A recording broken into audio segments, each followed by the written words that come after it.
everybody. How y'all doing? Shout out to everybody coming on up in here. Thank y'all so much for tuning in. I apologize for running a little bit behind from the previous live, but we are here. Y'all ready? Y'all, we got Ryan. I want to make sure I'm saying his name correctly.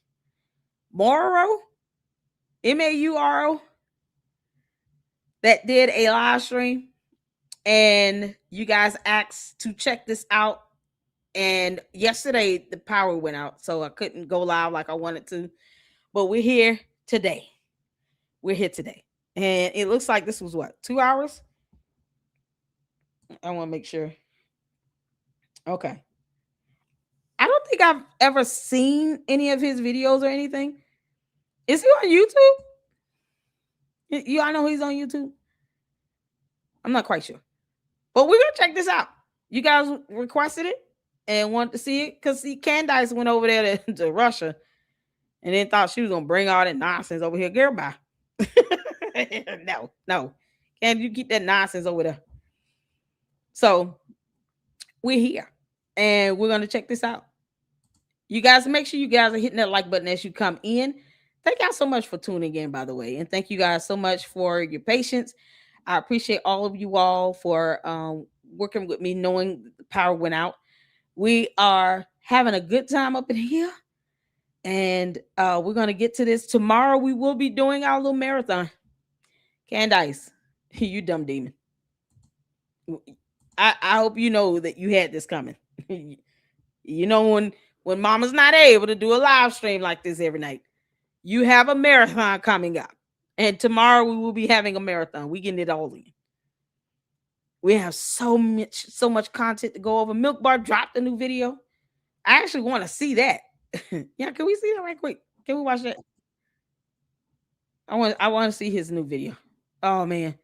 How many flip-flops on Charlie Kirk died? Because she's now changing her story. Candace, you dumb demon. This is unbelievable. It's like, why can't she just read a book and talk like her, Candace? You can talk about Dr. Seuss. You can like show us how you've learned your colors today. Or like simple math. Like you finally figured out what's the answer to 4 times 3. There's so many things you can be telling us. Now you want to sit here and go in on this. Why do you keep flip-flopping back and forth as if it matters? You know, in the court of law, Candace, your theories, your opinions mean nothing. The judge does not care. Neither will the jury. And if they do, they'll be biased. And we'll get rid of them because we have laws. Laws. Something you don't override here. You dumb dictator in the making. This is all coming from the person who would rather be a dictator and not a president and work with other branches of government. If she were to ever consider being the leader of the United States of America, she would want to be a dictator. You can't make this up. No. You and the devil are both a liar, Candace. There's no way we will ever let you become a dictator. You do know that, right? We will ship your behind back to Russia before we let you think you're going to be dictator of the United States. No, ma'am. Nope. Don't care about your bots. The candy asses, all y'all can kick rocks. You will never be dictator of the United States of America. We're not in the mood. No, thank you. Take that to Russia. Can't make this up. Speak to everybody up in here. Thank y'all so much for tuning in. If you guys came over from the Umar Johnson live stream, I want to thank you so much for hanging out with me. It's been a great evening and I've enjoyed this. And it's like, you got to make up so much when you miss out. But we're back here again. JP6 Gunner, how you doing? Tiara, how you doing? Mackenzie, what's going on? How y'all doing? Happy, is it Friday? Happy Friday to you all. I appreciate you all so much. Mindy up in here, shout out to the mods, you all. Beth, how you doing? JP, I see you, honey. Dana up in here, say hello, everybody. How you doing? How you doing? Sherry up in here, Colleen up in here, Mama Sage up in here. Sane is back with us again. Mindy, shout out to the mods, you all. I'm ready to get into this. Y'all ready? Good evening, everyone. D Hampton up in here. Y'all good? Mandy says hi. Oh, man, y'all. We got marathons coming up tomorrow. We got to finish up part 3 of this video we're checking out over in Umar. He's another scammer. Oh, man. Thank y'all so much for tuning in. Susie Q, y'all ready? I see y'all ready. We're going to get to this. So, Milk Bar TV, of course. Shout out to Milk Bar. He did a new video, and I wanted to get this in. It's only a couple minutes before we start on Ryan Mauro. Maybe he'll say his name, and I'll just get it right there. And then we're just going to say Ryan right now. But we got to get this in. Y'all know Milk Bar is a genius when it comes to, showing how much of a dumb, hypocritical liar Candace really is. Candace, kick rocks. All right. Hit the 4 where you all can see and hear. Let's go. Thinking that a shot went off from here, if that was just maybe like decoy number 2, and actually Charlie was shot from beneath him, which then could maybe explain why there was no exit wound. Maybe everyone's looking up when we should be looking below, right? Maybe we should be looking below. People are doing very, what I would say, credible videos. People that certainly have the credibility are ballistics experts that are saying that what we see in the front is an exit wound, not an entry wound. Theory that is being floated that Charlie was shot from the back. And I'm telling you this 100%.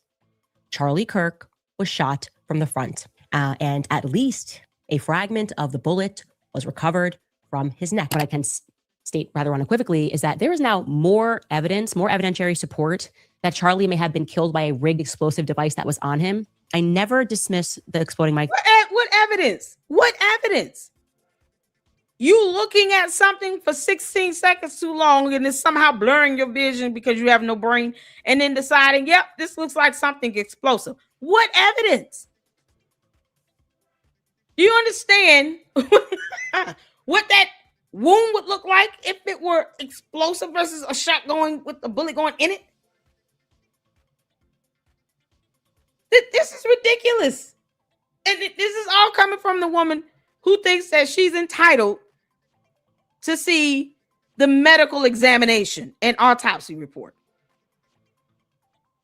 Let's not forget, Candace, you had someone from a hospital email you patient health information that you were not legally entitled to receive. You did not get any permission from Erica Kirk to get any screenshot of Charlie Kirk going to anybody's ER. And that employee should be fired. That hospital should be sued, as well as you. You invaded his privacy with that. You were not entitled to that. We didn't need to know if he actually went to this ER versus this ER. He died. This is her saying, I'm trying to figure out who shot him. But she won't go to UVU. She won't even go to the spot where he was sitting. Go figure. Candace, you're ridiculous. Theory. I was always clear to my team that I thought there was something there. And then my producer has a note that there are a lot of comments asking about the microphone theory. Here's what I will say about that.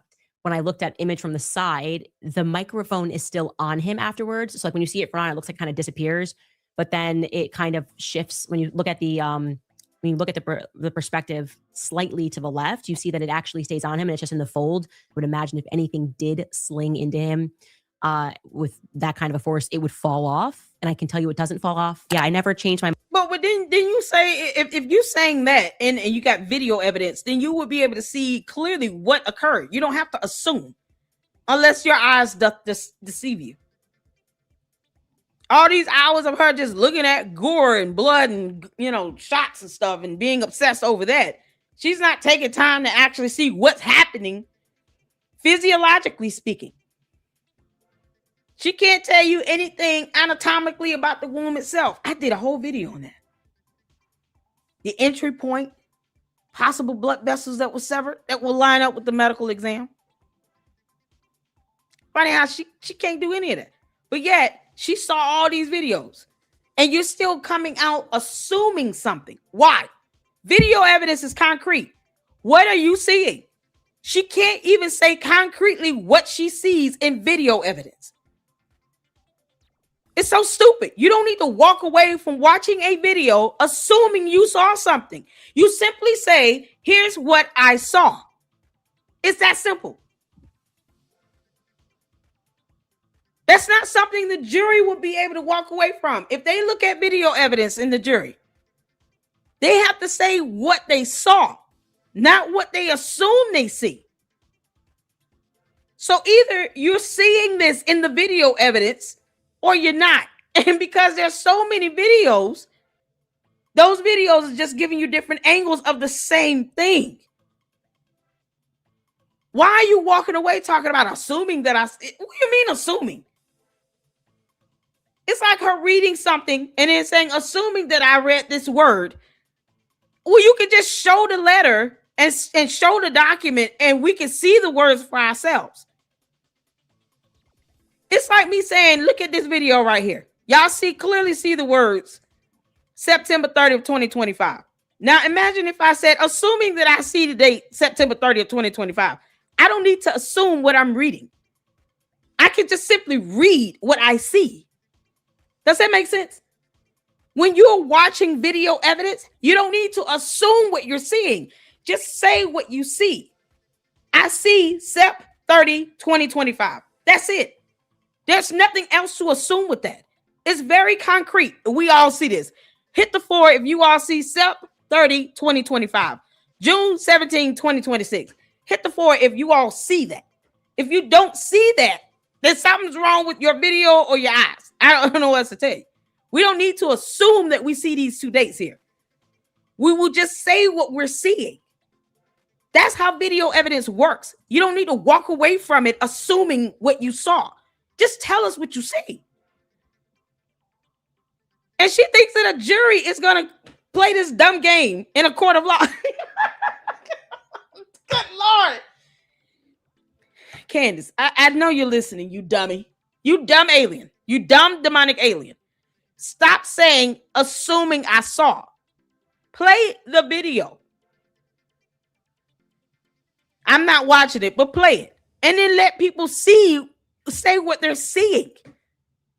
You don't need to guess. God. This is the moron that, boy, everybody wants to think she's an investigator, but she can't describe what she's seeing in video evidence because she's an idiot. Good grief, Candace, you're mind-numbing. Yeah, people lose brain cells. We have to read a whole...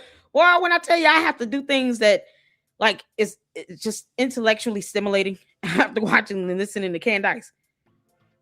I don't know who's worse, her or Umar Johnson. Can't make this up. Candace, stop telling us you assume you're seeing something. Either you see it or you don't.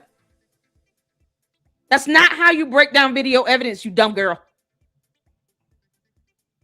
I'm not gonna sit here and sugarcoat anything with Candace. I don't owe her nothing. She don't pay my bills. Gary, you stupid.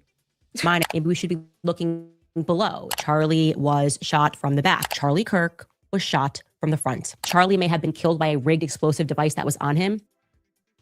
Candace Owens basically took a full segment of her show to make... All right, y'all. We'll get to our Joshua Carter tomorrow. Let's get back over to Ryan. Y'all ready? We're going to get this watch party going. I'm excited. I haven't seen this video, so we're here for it. But we had to get Milk Bar in because so y'all can understand, like, this dummy doesn't even know how to tell us what video evidence is showing because reasons. She's stupid. So here we are. Oh, man. Shout out to all of you all. I appreciate you all. Are you a It's a Wife? Oh, no. Y'all saw It's a Wife comment?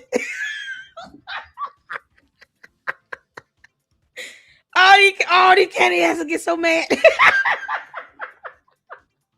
Bless your heart, girl. You know that stuff don't work over here. I just laugh at you. You understand? It's a wife. Are you a wife? Or are you a husband? Which one is it? Lol. Just BC, you haven't seen the hours of shows disproving the shot theory. What theory? No, the videos we've seen, what I see is him being shot in the neck with a bullet from a gun. I don't see explosive devices because I know what explosive devices does to the human body. I don't expect you to understand science of human anatomy or biology because Candace doesn't. And she doesn't teach you all anything. So I'm not here to expect you to know these things.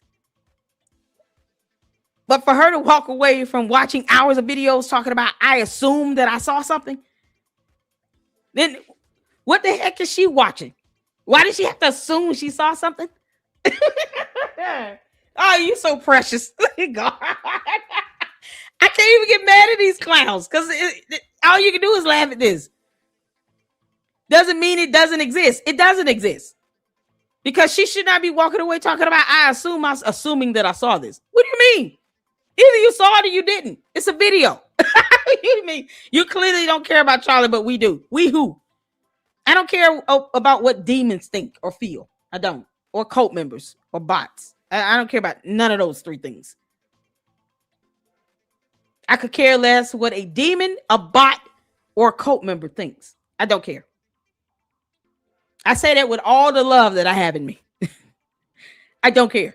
That does not work over here. Call me mean all day. I don't care. Bots aren't real. Demons are demonic. And cult members are brainwashed. I don't care about what either of those three things feel or think. Not at all. We're going to keep laughing at you. Can't make this up. Let's get to it, y'all. Hit the phone where you can see it here. Let's go.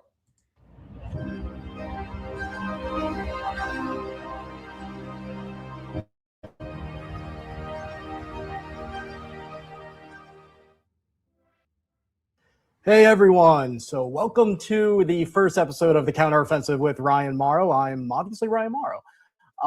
And I know a lot of people are excited to see what we found in relation to Candace Owens and the people around her. But first, I just want to, enough people have told me, oh, you need to introduce yourself a little bit. My full bio is at ryanmauro.com. I've studied national security, extremism, and intelligence ever since I was a little kid, actually. I was hired when I was 16 years old. That was my first big boy job.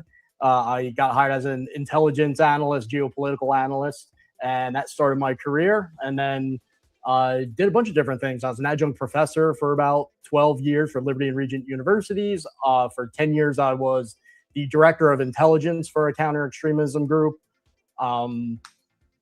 I worked for Capital Research Center as an investigative researcher covering a lot of this stuff. So I have a background here. I know that there are a lot of podcasters who do great work and don't have that background, but I think it is an asset given what we're about to talk about, and you'll see what I mean. If you go to ryanmauro.com, you'll see that I have professional endorsements, and one of those comes from the highest ranking intelligence defector from the Soviet bloc during the Cold War, because he actually knew me. He's passed away now, but he knew me as a teenager. And so he very nicely gave me a testimonial because he was impressed with the particular angle that very few people knew about, which was Russia's propaganda against pro-Western Christianity. That basically they're trying to push a communist, compatible, Marxist version of Christianity, and then as time went on with Putin, it became more of like a czarist, czar, T-S-A-R, like a prince type government. And they were saying that's basically how you implement Christianity. That's what Christianity is supposed to be like. It's supposed to be authoritarian. And so he was familiar with that work and my studying of their disinformation strategies, the influence operations, the recruiting of unwitting assets. And so that's having his testimonial is definitely something that I treasure, but it'll give you an idea as to why this happened, why I was able to see certain things going on with Candace Owens that perhaps other people didn't see. Data points that connected, but you had to really think about them to see these patterns and then see anomalies in those patterns. I have a nonprofit called the Mauro Institute. Again, you go to ryanmauro.com. You can make a tax-deductible donation if you want to. Right now, I'm independent. That's the way I want to be as much as possible. Because one thing I've learned is that when you get too dependent on a right-wing or a left-wing political entity, whether it's media or nonprofit, they muzzle you. It always happens. There's always a big donor that cares about the candidate that they donated to also, that they endorse. That conflict of interest always happens. And that's why foreign influence operations, like some of what we're going to talk about today, a lot of the radicalization that you're seeing on both sides, why that surprised a lot of people, but it didn't surprise me because I was outside of that political ecosystem. But if you're only getting half the picture because you're only hearing one side's echo chamber, then you're going to be confused about the threat to the West, the threat to Christianity, the threat to America, until that is rectified. So I appreciate your support. I'm hoping to remain as independent as I can through that. And so I really appreciate the people that donated to make this happen. There is an article of mine I want to, well, actually, first, let me explain why I'm calling it the counteroffensive just real quick. After Charlie Kirk was martyred, exactly 1 week after, I appeared on the Charlie Kirk show, and Glenn Beck was the guest host. And Glenn Beck put Rush Limbaugh's golden microphone on Charlie's desk to honor him.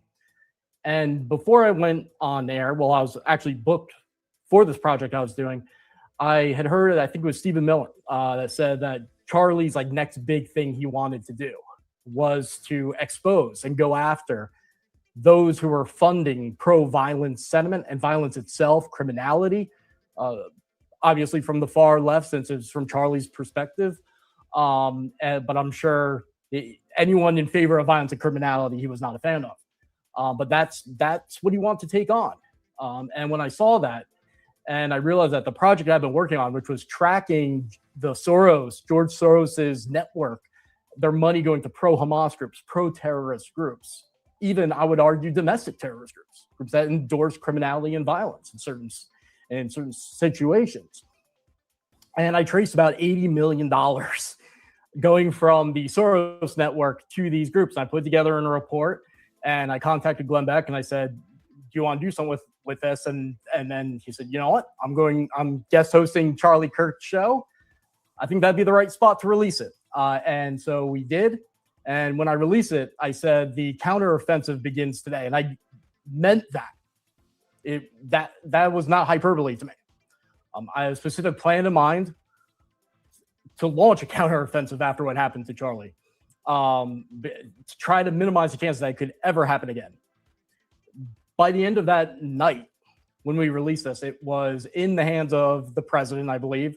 And then within 2 or 3 business days, the New York Times was reporting that the Justice Department had authorized an investigation based on my report that I released on the Charlie Kirk show 1 week after he was assassinated. So that's why I call it the counteroffensive. And the reason I'm calling this opening first episode about cracking the Candace code is because only when I put all the data points of her life, all the odd things, all the extreme things that she's done, did I see patterns, associations, anomalies, things that you would normally just say, oh, that's a weird coincidence or that's a quirky personality. And what I realized was, especially lately, how much scripting was going on. How certain words being chosen to give certain impressions that something's not planned when it clearly is, that she's not being proactive, she's being reactive to something when that's not true. And I think by the end of this podcast, you'll get an idea of what I mean by that. But I'm going to give you a forewarning. Right up until now, I can't remember last time I felt this sick. So I actually have a garbage can next to me, to my right here. So I'm hoping that I don't puke when I'm on air. But if I do, at least it'll be funny. It'll be embarrassing for me, but it'll be funny. So that's what I just have to warn you about. Oh, it looks like YouTube isn't working. Alex Cuesta, who is helping me out, you should check out his channel, Alex Cuesta Show. Tell them for what? Yeah, okay.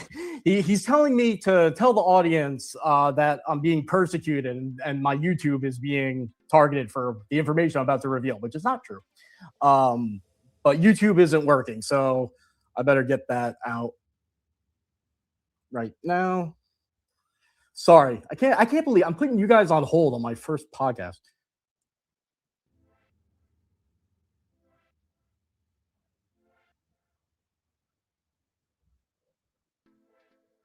And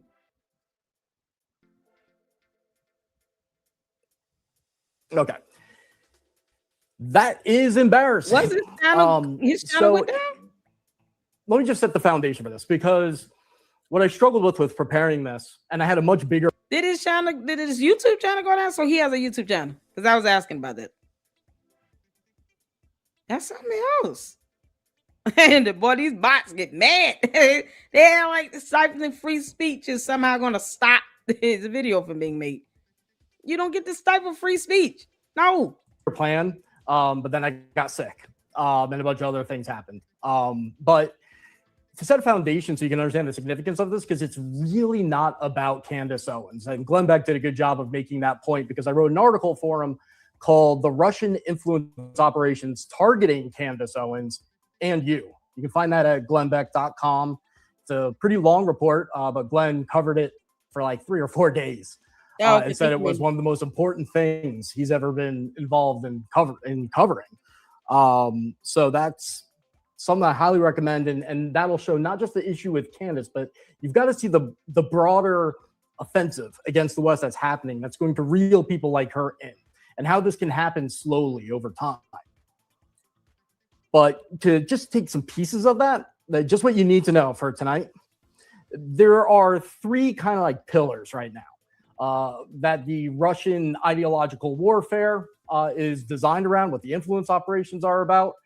Yes, of course, they do espionage. They want to corrupt anybody that they can. They want to recruit spies, help anyone who will help them, that general stuff going on. But there's like 3 things that they've said, if we succeed in these 3 ways, we can defeat the West. And they have reasonable logic to think that, I'm sorry to say. So the first one is promoting Tsarist Christianity. Like I mentioned before, it's like a prince, bring back the Tsar of Russia, who Putin idolizes. And they are framing that as an alliance between the Orthodox Christians and the traditional Catholics, as they're called. So there's a battle within Catholicism that they want to win, as well as within Christianity overall. And they are pro-Islamist, pro the Iranian regime. They actually believe, and you'll see this in the Russian Orthodox Church, Moscow's branch of that, official preaching, like an actual decree on their website, endorsing these end times prophecies that people like Alexander Dugin and other people who preach your ideology say means at the end of time, it's going to be a big battle between the Antichrist, who's going to be Jewish, of course. And that's going to probably come from Israel, and it's going to be the Zionists in the West on one side, and then the good guys are going to be this Orthodox Catholic alliance led by Russia, and then the jihadists led by the Mahdi, the apocalyptic messianic figure in Islamic end times prophecy. So they actually have begun endorsing Islamic end times prophecy and saying it unites with ours. And the reason they do that is that they can geopolitically have an alliance that takes on the West. And they can get over some of those divisions. So they're promoting Tsarist Christianity. There's those prophetic elements, but fundamentally what it's about is that it says Western democracies and freedom doesn't work with your faith. It doesn't work with morality. It doesn't work with traditional values. That the cost of freedom and having a constitution like the United States has is your faith goes away. People become immoral. The society collapses. So you have to choose. You have to choose either your faith first over your country, or your country over your faith. Meaning, choose the United States, the Constitution, but then allow your faith to be damaged. So you're putting your faith second. Or you say, you know what? I'm going to put democracy and the Constitution and Western values on the back burner, because it's one or the other. And I'm going to endorse a theocratic, authoritarian type government, a czar or something like it, or at least endorse it overseas and favor it whenever it comes to a conflict with the United States. And so I outline that because I think in churches across the country, that's going to become a debate. Like right now, it sounds fringe, but you look at the number of followers it's getting, how much effort Russia's putting behind it, and it's clear that just like the Muslim American community had to deal with the Wahhabists and the Iranian regime's ideology, Christians are going to have to deal with Putin's and Dugin's Tsarist Christianity. But make no mistake about it, it may not be communism by name, but it pretty much is compatible. From the perspective of Putin and those like him, it's like an upgrade. These dictators with big egos, they'll follow an ideology, but they always want to put their little spin on it. They want to be a little bit better. So to them, it's an upgrade. And Charles Clover wrote a book about this, and he describes a moment in 1987 when communism was in crisis. And he says that the Moscow Communist Party leader and a later high-level official, Yuri Prokofiev, led a team in examining how to rebrand communism because they realized it was failing and they had to do something. And they actually put together a large operation to study and come up with a plan.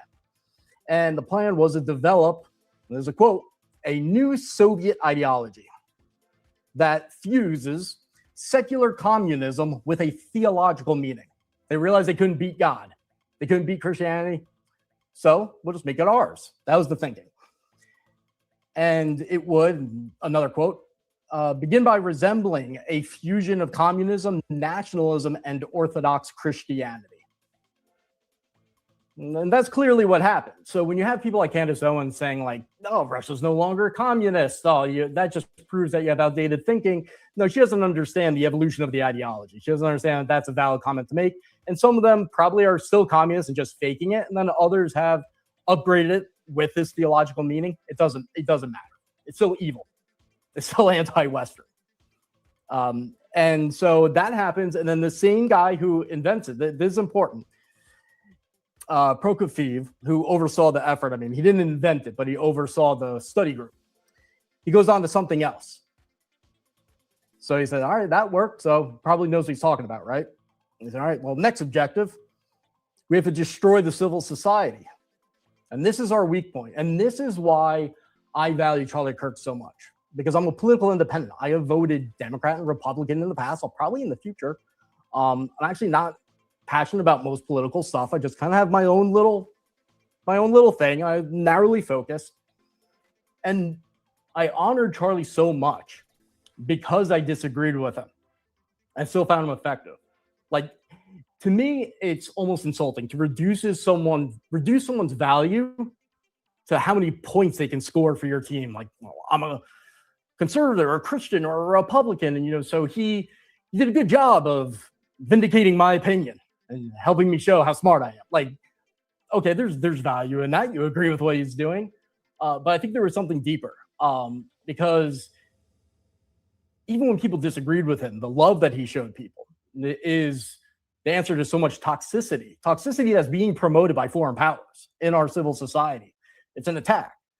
The way he would answer substantively, I love that. Whether I agree with him or not, he always had a fact. There was always a source. Like you could always have a constructive conversation. I never met him or talked to him, but in those moments, you could see that he would bring the conversation to a constructive place, and he genuinely loved the person who was insulting him. Especially as he got older.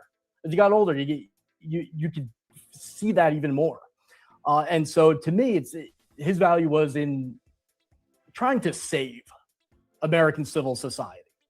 Because all of our adversaries are absolutely correct that that's our weak point. I mean, can your country function if you can't have a healthy civil society? If y'all hate each other, you can't listen to each other, you can't tell right from wrong, you haven't adapted to social media. I mean, that's the weak point. So anyway, the guy who said I'm glad he said that. Adapting to social media, it's more so just adopting to people's opinions, other people's opinions and ideas. When you're trying to purport something as a fact, that's not a matter of your opinion. Facts are hard truths that we can all agree upon. That has to be supported by some documentation evidence.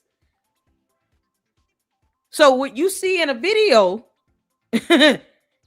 is something that everyone else should see. Unless we have vision issues that are getting in the way of this.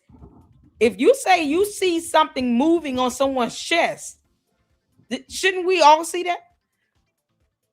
You don't need to walk away from video evidence saying, assuming I saw this. You don't need to assume. There's a difference in video evidence, which is factually based, because it's based on what you can see, what the jury can see, the judge can see, anyone can see watching it, versus you having an opinion of something. But you can't say your opinion is a fact if it's not factually proven. If there's no evidence or documentation to support it, it's not a fact. It's just your opinion. Leave it there.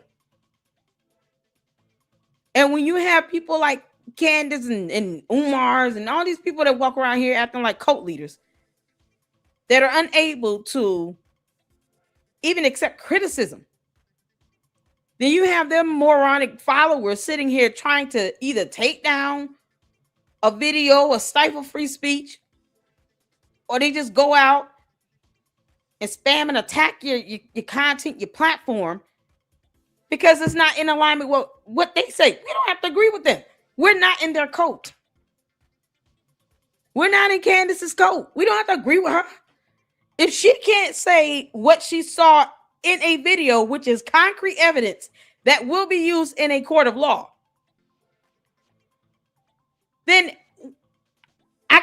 we can't even have a conversation about a difference of opinion if we can't agree on the facts.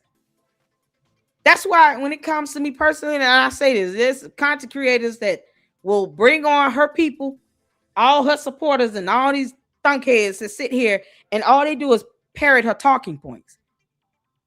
Child, I can't do it because there are fundamental facts that they refuse to accept. You know, the difference between the letter N and the number 9. Candace says she doesn't know the difference or whatever. It's just fundamental facts, definitions of terms, math, science, things that we have to understand and agree on that are fundamental facts before we have a conversation about a difference of opinion. We're talking about something based on, you know, you go out to eat and you get a receipt and you realize that you did not get the correct change back. If we can't agree that 3 + 3 is 6, we can't talk about that receipt. That makes sense. We got to get the fundamentals cleared out first. And that's the problem with the candy asses. Her cult members can't agree that 3 + 3 = 6.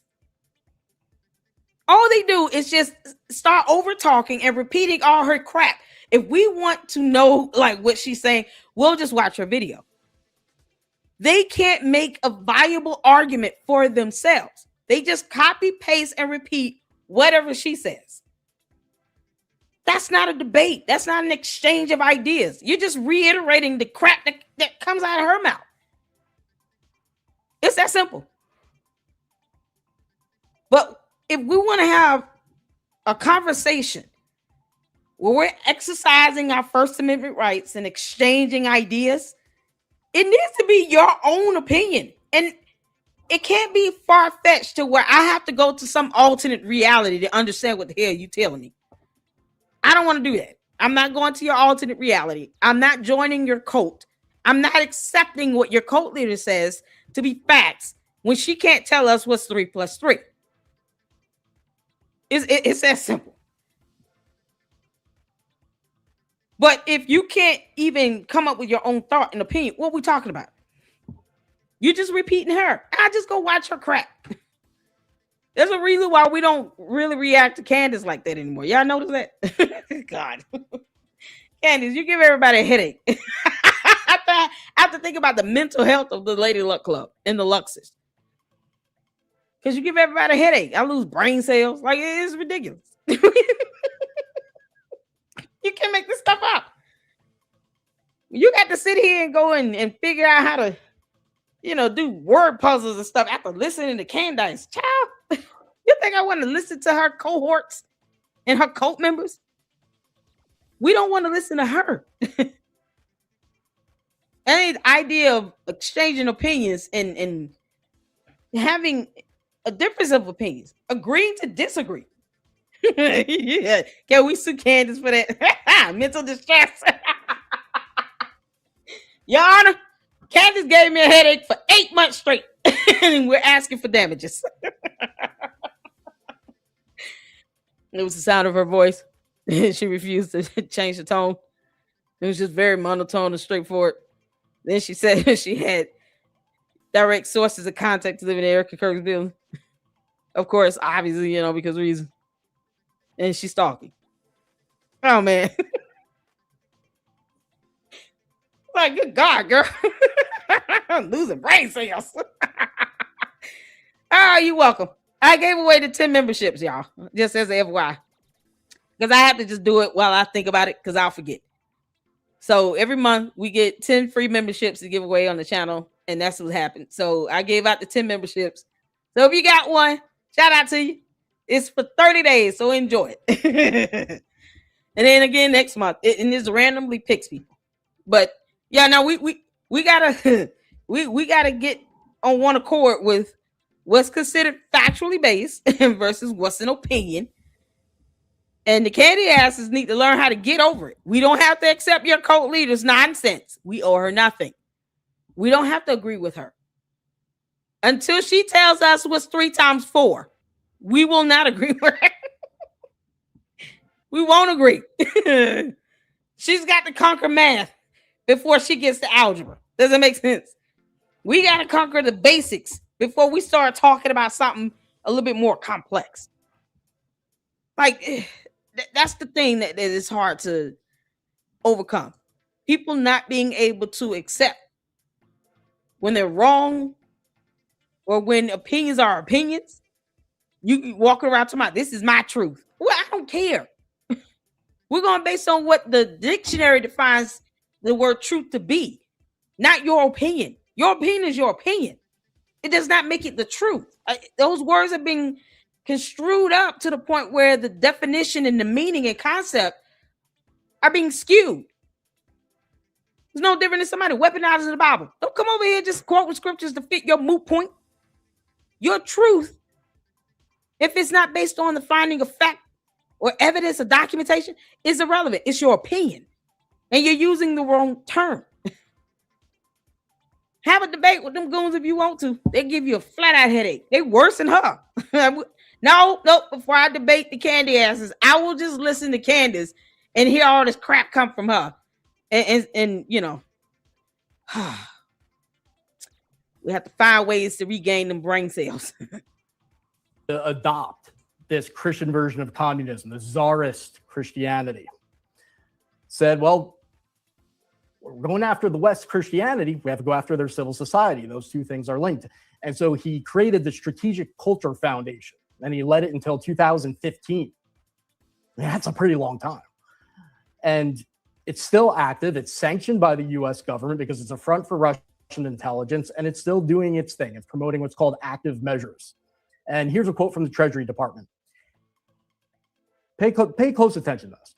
It publishes conspiracy theorists, giving them a broader platform to spread disinformation while trying to obscure the Russian origins of the journal so that readers may be more likely to trust the sourcing, meaning narrative laundering. That's what's called narrative laundering. So get your material to be spoken by Americans that other Americans trust, someone who can deliver it better. And you can tell by how it describes their strategy. They also understood that those conspiracy theorists are going to be the same one to buy Russian disinformation. You know, so you get to make society toxic by promoting conspiracy theories. And when people believe in those conspiracy theories, you know, there's just a Zionist conspiracy behind everything. You get hopeless. You don't believe in the American dream anymore. You become anti-government, anti-establishment, anti-everything. It helps foster this idea that you should be almost like a rebel or a dissident, because you can only implement a conspiracy if you have immense power. So if you're spreading conspiracy theories around about everything, you're just drilling that theme. Bad guys have immense power over you. What are you going to do about it? Eventually, you got to fight back. And it doesn't matter whether conspiracy theory is believed by that person. It's just repetition. It's just they understood the value of just getting that thinking in Western society.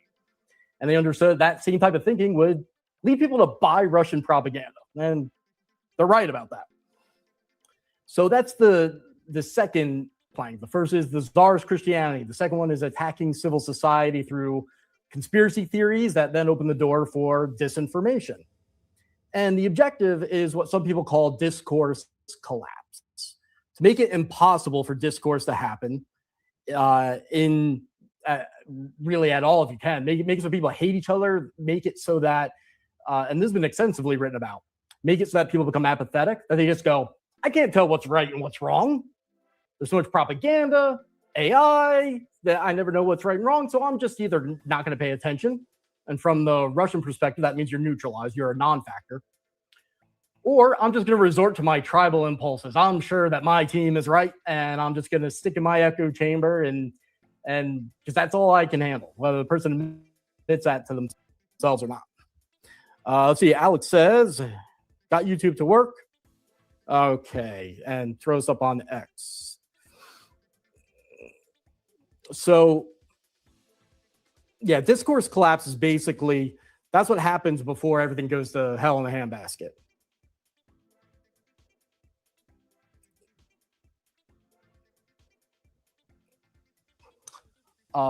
Because you can't, if you can't have discourse that's healthy and constructive, then it just turns into fighting and bitterness over time. If you look at George Washington's farewell address, which I recommend everyone read at least once or twice a year, you'll see he forecasted a lot of this. It's almost as if the Russians read that and said, thank you, George Washington, for telling us your weak points and how to exploit them. Now that leads to, like I said, the ripping apart of America. You make America kill America. And so there's Alex's, maybe you can pull it up. There's a quote from Alexander Dugin. You search Dugin in there. This guy is kind of like the point man for influencing MAGA and conservatives and Christians, which is amazing to me because I first learned about him. Well, I remember talking about him in like 2002, and I was like reading his material. I think it was translated by someone else. I was reading excerpts. I was like, this is crap. I know that the military in Russia is studying it like he's this great philosopher, but it's not smart.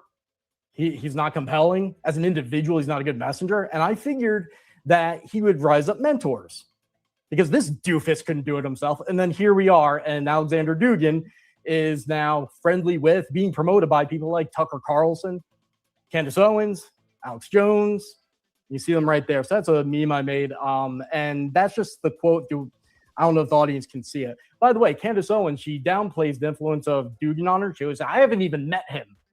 In fact, I'm only considering meeting him because of all the Zionist lore. Yeah, this is a tell with her. Whenever there's something that she's proactively seeking to do or planning, and it gives her anxiety, there's something about it that she sees as risky, she always makes it sound as if it's a random, unplanned thing triggered by her opponents. Like you'll see this time and time again. I don't even know if she knows she does it sometimes. But this quote, this is like the killer quote that everyone has to know because it's kind of the key to everything. So Alexander Dugin, again, being promoted by these people. Candace owns two of his books. It's hard to get through a chapter. What's she doing with 2 books? So that means when I'm about to read, she knows. And definitely from the criticism she gets, because she responds to it. This quote, she knows, and she doesn't stand against him. She stands with him. So this quote is from his 1997 book, Foundation of Geopolitics. He says that Russia must weaken, demoralize, deceive, and ultimately defeat the enemy as much as possible, referring to the West. It is especially important to bring geopolitical turmoil into the U.S. domestic reality by encouraging all kinds of separatism, various ethnic, social, and racial conflicts, and actively supporting all dissident movements of extremist, racist, and sectarian groups that destabilize internal political processes in the U.S. At the same time, it makes sense to support isolationist tendencies in U.S. politics. The theses of those, often right-wing Republicans, circles that believe that the U.S. should confine itself to its domestic problems. This state of affairs is highly advantageous to Russia. So that's the plan to beat us in terms of foreign policy, geopolitics, and ultimately to destroy us, to make America, rip America apart. So anyone who is promoting a guy like that, there's an issue there. And he's still obscure enough that merely knowing who he is weird for your average commentator. How'd you hear about him? Why are you interested in him? Why'd you read his material and then decide to take in more and then promote him? Some of these people that have friendships with him, like Tucker Carlson, I think has a friendly relationship. Alex Jones, definitely. what goes on there that makes this guy so compelling for you to want to maintain a relationship with him? So there's things that go on that process that I don't know, but are definitely significant. Hopefully we'll know one day. So now let's apply it to Candace Owens and some of the things we're going to reveal. Now I want to set expectations, very, very clear, because I was getting some weird texts from people. I didn't find something like her engineering Charlie Kirk's death. Okay, I didn't find that. I didn't find her trying to pay Hamas to bomb Ben Shapiro's synagogue or anything like that. But I still found something that's extremely significant and then becomes much more significant when you notice the pattern and what it fits inside. And the way I was able to see this and saw it more and more is I took a whole bunch of texts that laid out the process for recruiting an unwitting asset for an influence operation, and then how to launch an influence operation and the different stages it takes, all the way to this highest level, what it finally ends up in. And I took what those features are and I combined them together and I wrote out what each phase looks like, what to detect in each one. And I compared it to the chronological data I have about Candace Owens and her associations, her life, her rhetoric. It was an unbelievable match. I mean, it really is. The tradecraft of how each phase is supposed to go. Back in 2018 was when Russia-linked influence operatives were openly trying to reach out to her and Turning Point USA, but they really zeroed in on her and somehow picked up on that flattery was the way to do it. So I talk about that in my article for Glenn Beck, and then I have a lot more of that. But that's why I call it cracking the Candace code, is because you kind of need to have that framework to put all of that together. But even with that, for those that don't know, I broke the story about her lying about her trip. She said, I'm going on a family vacation to Russia. And there was outrage. But I noticed the way she said it, they're just little tells. And it also was weird that there was another story there. And then myself and then two others, Guy Restitutor on X and iPatch Man, who work with me and just do incredible work, helped me find out within a day what the true purpose was. And that was to speak at the St. Petersburg International Economic Forum, which is organized by Putin's top advisors, Russian intelligence, and is basically a venue for recruiting Western collaborators, specifically on their panels. Y'all, shout out to everybody tuning in. Y'all hit that like button. Candace, why would you need to hide that? That's my question. Why not just say that flat out? You don't care what we think or feel either way. Why would you not just say, I'm going out here to Russia to speak on a program about something economic, blah, blah, blah. I mean, if you truly don't care what people think, then why be scared to say that? Why is that something that people had to find out the hard way? She knew she was speaking on this engagement. This is not something they planned last minute, y'all. I want y'all to keep that in mind. Y'all do understand that they planned this stuff months in advance. And I played a clip from her video where she said that she would rather be Russian and she just wants to, she said, I think I should go to Russia. She knew where she was going 6 months ago. This isn't new. She wanted to use this fake. She think we have some outrage. Girl, listen, Candace, I for one, and I want you to hear me and hear me good, you dumb heifer. I for one don't care if you leave the country at all. I hopefully one day you'll leave Earth, leave the planet, leave us alone. I just didn't want you to come back. You stay your ass over there. You want to go to Russia? Bye, Felicia. Bye, Felicia. Don't come back. Why would she need to hide that? No, it took him and another person, a couple other people to figure out that she was speaking for some forum. You would think that would be something they would announce in their country, in Russia, right? This is not the first time they've done this. My understanding that they do this something similar to this at least once a year. That's why I said something like this, you don't just plan last minute. She knew months in advance that she was taking her dumb ass over there to some economic forum. People should have known it was a red flag when they saw economic in the title. Candace, what's 3 times 4? This is what I mean by you can't conquer the simple things. You can't get to something where you're talking about economics if you don't know what 3 times 4 is. What you mean? That didn't hurt my feelings at all. Candace, we were not insulted over here. We were insulted at the idea of you trying to come back and pretend like everything is cool and you're going to influence us to be like Russia. The hell you will. No, you will not, you dumb heifer. You can't make this up. She knew that she was going over there. She knew that. For at least 6 months, she knew. And then she got, you know what? I had TR, you're absolutely right. She tried to speak on behalf of Americans.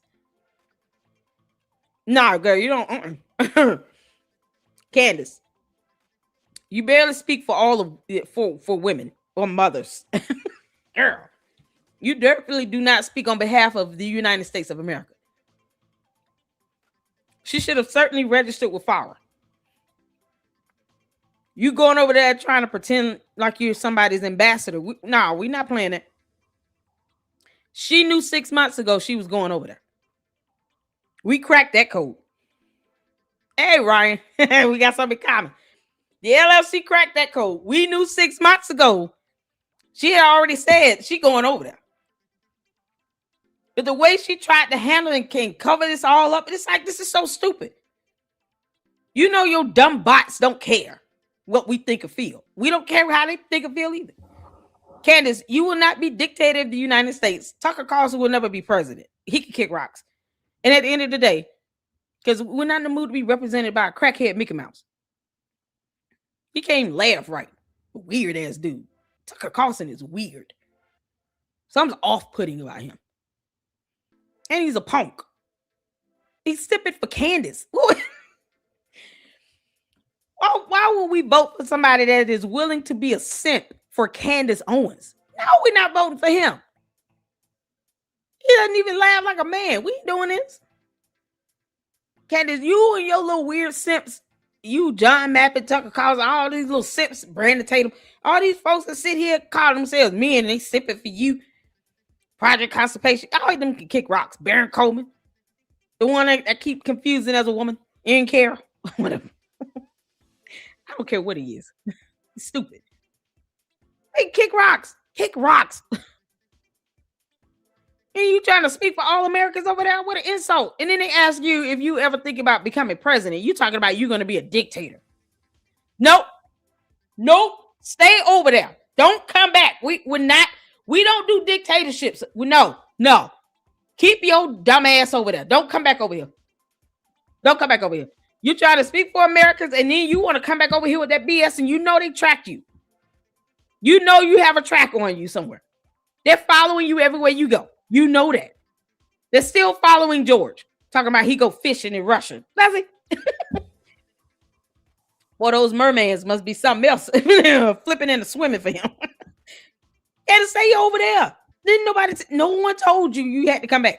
Bye, Felicia. You don't speak for us. You do not advocate for us. You don't represent us. You're not our ambassador. Nothing. You can show us those financials though. Because if you get money from them and they pay you off, you should stay over there. Don't come back. Why would you want to come back if they're paying you money? Where's the tax filings, Candace, for Blexit? What did you do with Blexit again? Because last time I checked, you ran it into the ground by $1.72 million. Did you tell them that when you were supposed to be speaking at its economic forum? That you are the last person that should be talking about economics? Because you ran Blexit in the ground by $1.72 million. Did you tell them that? Did you tell them that you do not know the difference between the letter N and the number 9? Candace, did you bother to tell any of them that? You wanted all that attention. You got it. You knew 6 months you were going to go over there. We cracked that code. My question is, why didn't you stay over there? Keep your dumb ass over there. That way, him and all his bots, all of them, can sit here and keep sipping for you. Leave us out of that. Leave us alone. Leave the United States of America alone. We're not in the mood. Leave us alone. You want to go over there, hang out, and play footsies with Alexander Dugan while George Farmer's fishing for mermaids. George, how did you get that black eye? I know his little punk ass. He doesn't stop any of this at all. He's cool with all this happening. And yeah, he wants to be a citizen of the United States. George, we ought to revoke your citizenship. Have you deported. Get out of our country. It's the fact that they want to keep coming back with this nonsense. No, stay where you at. Candace, you didn't have to even hide that. I figured out you said this 6 months ago. I would rather be Russian. Oh, okay, cool. Bye. Candace says she would rather be Russian. We're not stopping you. You just can't be that over here in the United States of America. You have to be Russian in Russia. Take Tucker Carlson's punk ass with you next time you go back. And all y'all stay over there. You, your coat, him, the deranged Mickey Mouse costume he played footsies in. Let all y'all stay over there. Take Megyn Kelly with you too. Can't make this up. And the key objectives, according to investigative documents that were published, were to go after foreign influencers and have media partnerships with them. Hey, darling. There's a lot of honeypot stuff that goes on. It's just a dirty place. Jeffrey Epstein and his Russian assistant were involved in it. Like, it's ground zero for that type of stuff. And they decided that Candace Owens would be a good speaker there to speak on a panel for about 5 minutes about the big families and pro-family media and things like that. And she spoke on a panel. Like I said, the panels are recruitment pipelines, according to the documents that are out there and the other open source information. So she tried to cover it up. She lied about it. And then when she came back, she tried to say that basically she asked for an interview with Putin. Barney, I'm going to be very clear with this. I want you to hear me good. Whether you think it's tedious or not is irrelevant. When a country desires the downfall of an entire nation, we don't owe them anything. We can have our opinion. You believe it's tedious. We believe it's important. What we don't do is treason or traitors. Expecting us to become like them, we say no. God said no, we're saying no. The answer is no. Whether you think we should have an opinion, it's what you feel. It's how you feel. We say no. Candace thought she would come back and just try to shape and mold the U.S. to be like Russia. We told her kick rocks. We don't need to be shaped and molded like them. Whether the citizens understand what's happening or not, the government wants the downfall of the United States as a whole nation. That includes everyone in it, including us Americans. Now, I don't know what you are. You could be a bot. But understand, and I want you to know this. I don't care that you think it's tedious. I don't care. You understand me on that? We don't have to agree. Whether you think it's tedious, I believe is important. We have the right to have our stance. We owe them nothing. That's part of the problem. They want our downfall. And we're not having it. And it's just that simple. And the next time Candace goes over there, she can keep her little bum ass over there. She does not speak for us. We don't play footsies with a country that wants the entire country of the United States to fail. No. You got citizens over here in the U.S. that could care less of what's going on in Russia. Okay. The majority of us does not want another country to come for us and to try to tear us down as a nation. We're not doing that. And we're not going to have Candace trying to speak for us over there. We're not an ally of theirs. The end. We don't have to be. We don't owe them that. We owe them nothing. You understand? You can believe it to be tedious. It's not even debatable. You feel it's tedious. We feel it's important. The end. We don't have to agree on it. There's nothing you can say to change our minds. That's the determination we have here as Americans. We're not playing footsies with a country that wants the United States of America to fail. That's it. And I'm going to keep saying that because this is my platform. You don't have to listen. Bless your heart. And then she does that every year. Again, she's trying to say no anomalies. This is just routine. Everything's always unplanned and routine when she talks about things. And so they wouldn't give her the interview with Putin, but they said, oh, you know what? If you just stay a little bit longer, there's a big coincidence. You're here when this big forum is going on. Maybe you can speak. And coincidentally, they were able to fit her in. And so she had this short vacation that was shorter than 1 week. Doesn't make a whole lot of sense. And just so happened to be able to expand it so that she could accommodate that and have a last minute booking at this event. So it's a lie and then lying about lying, basically. And I have a timeline that I put on X. It's clearly not true. We found out about it the day after she announced her so-called family vacation. And so there's just no way. And all the way back on May 4th. And this is key. May 4th, if any of you guys are making a timeline. That is when she responded to my Newsmax segment with David Harris Jr., where I laid out some of her connections to Russia. And I was saying, look, Russia and Iran amplify her. There's a This is the funny thing here. You need to stop doing something. Says who? Are you gonna like give me that $7,000 that the candy asses keep promising me, or what? How's this gonna go? Telling me I need to stop doing something. It's not the way you start off any statement here with me. That's a hard stop. I don't have to read the rest of that comment. You need to stop doing something. Who you talking to? And what? Child, please. You don't pay my bills. Who you talking to? You trying to tell somebody what they need to stop doing? That's not. We're not gonna do that. You know, that's the beauty of America. You don't have to agree with me. I don't expect you to. But the audacity for you to tell me I need to stop something. I don't even care what else you've read. I don't care. You try this tantrum you throwing is something else.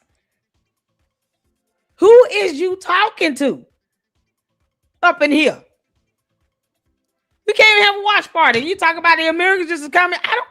That's your opinion. That's your opinion. You don't have to agree. You need to stop. That was a hard stop for me. I didn't even read anything after that. I don't even care. I got the whole comment up here, and I still have not read the whole comment. I don't care. When you say you need to stop, that's right there is my stopping point. Who are you talking to? Well, if you don't cut that out, you don't cut that out up in here. You don't run this. This is the audacity. I can't. Watch out. Yeah, I'm gonna send them an invoice. Candace, I'm gonna invoice you. You got your weird asses over here telling somebody need to stop doing something like they run this. Chabu. There are a lot of things you can do, but what you not gonna do is tell me what I need to stop doing. We here in the United States of America.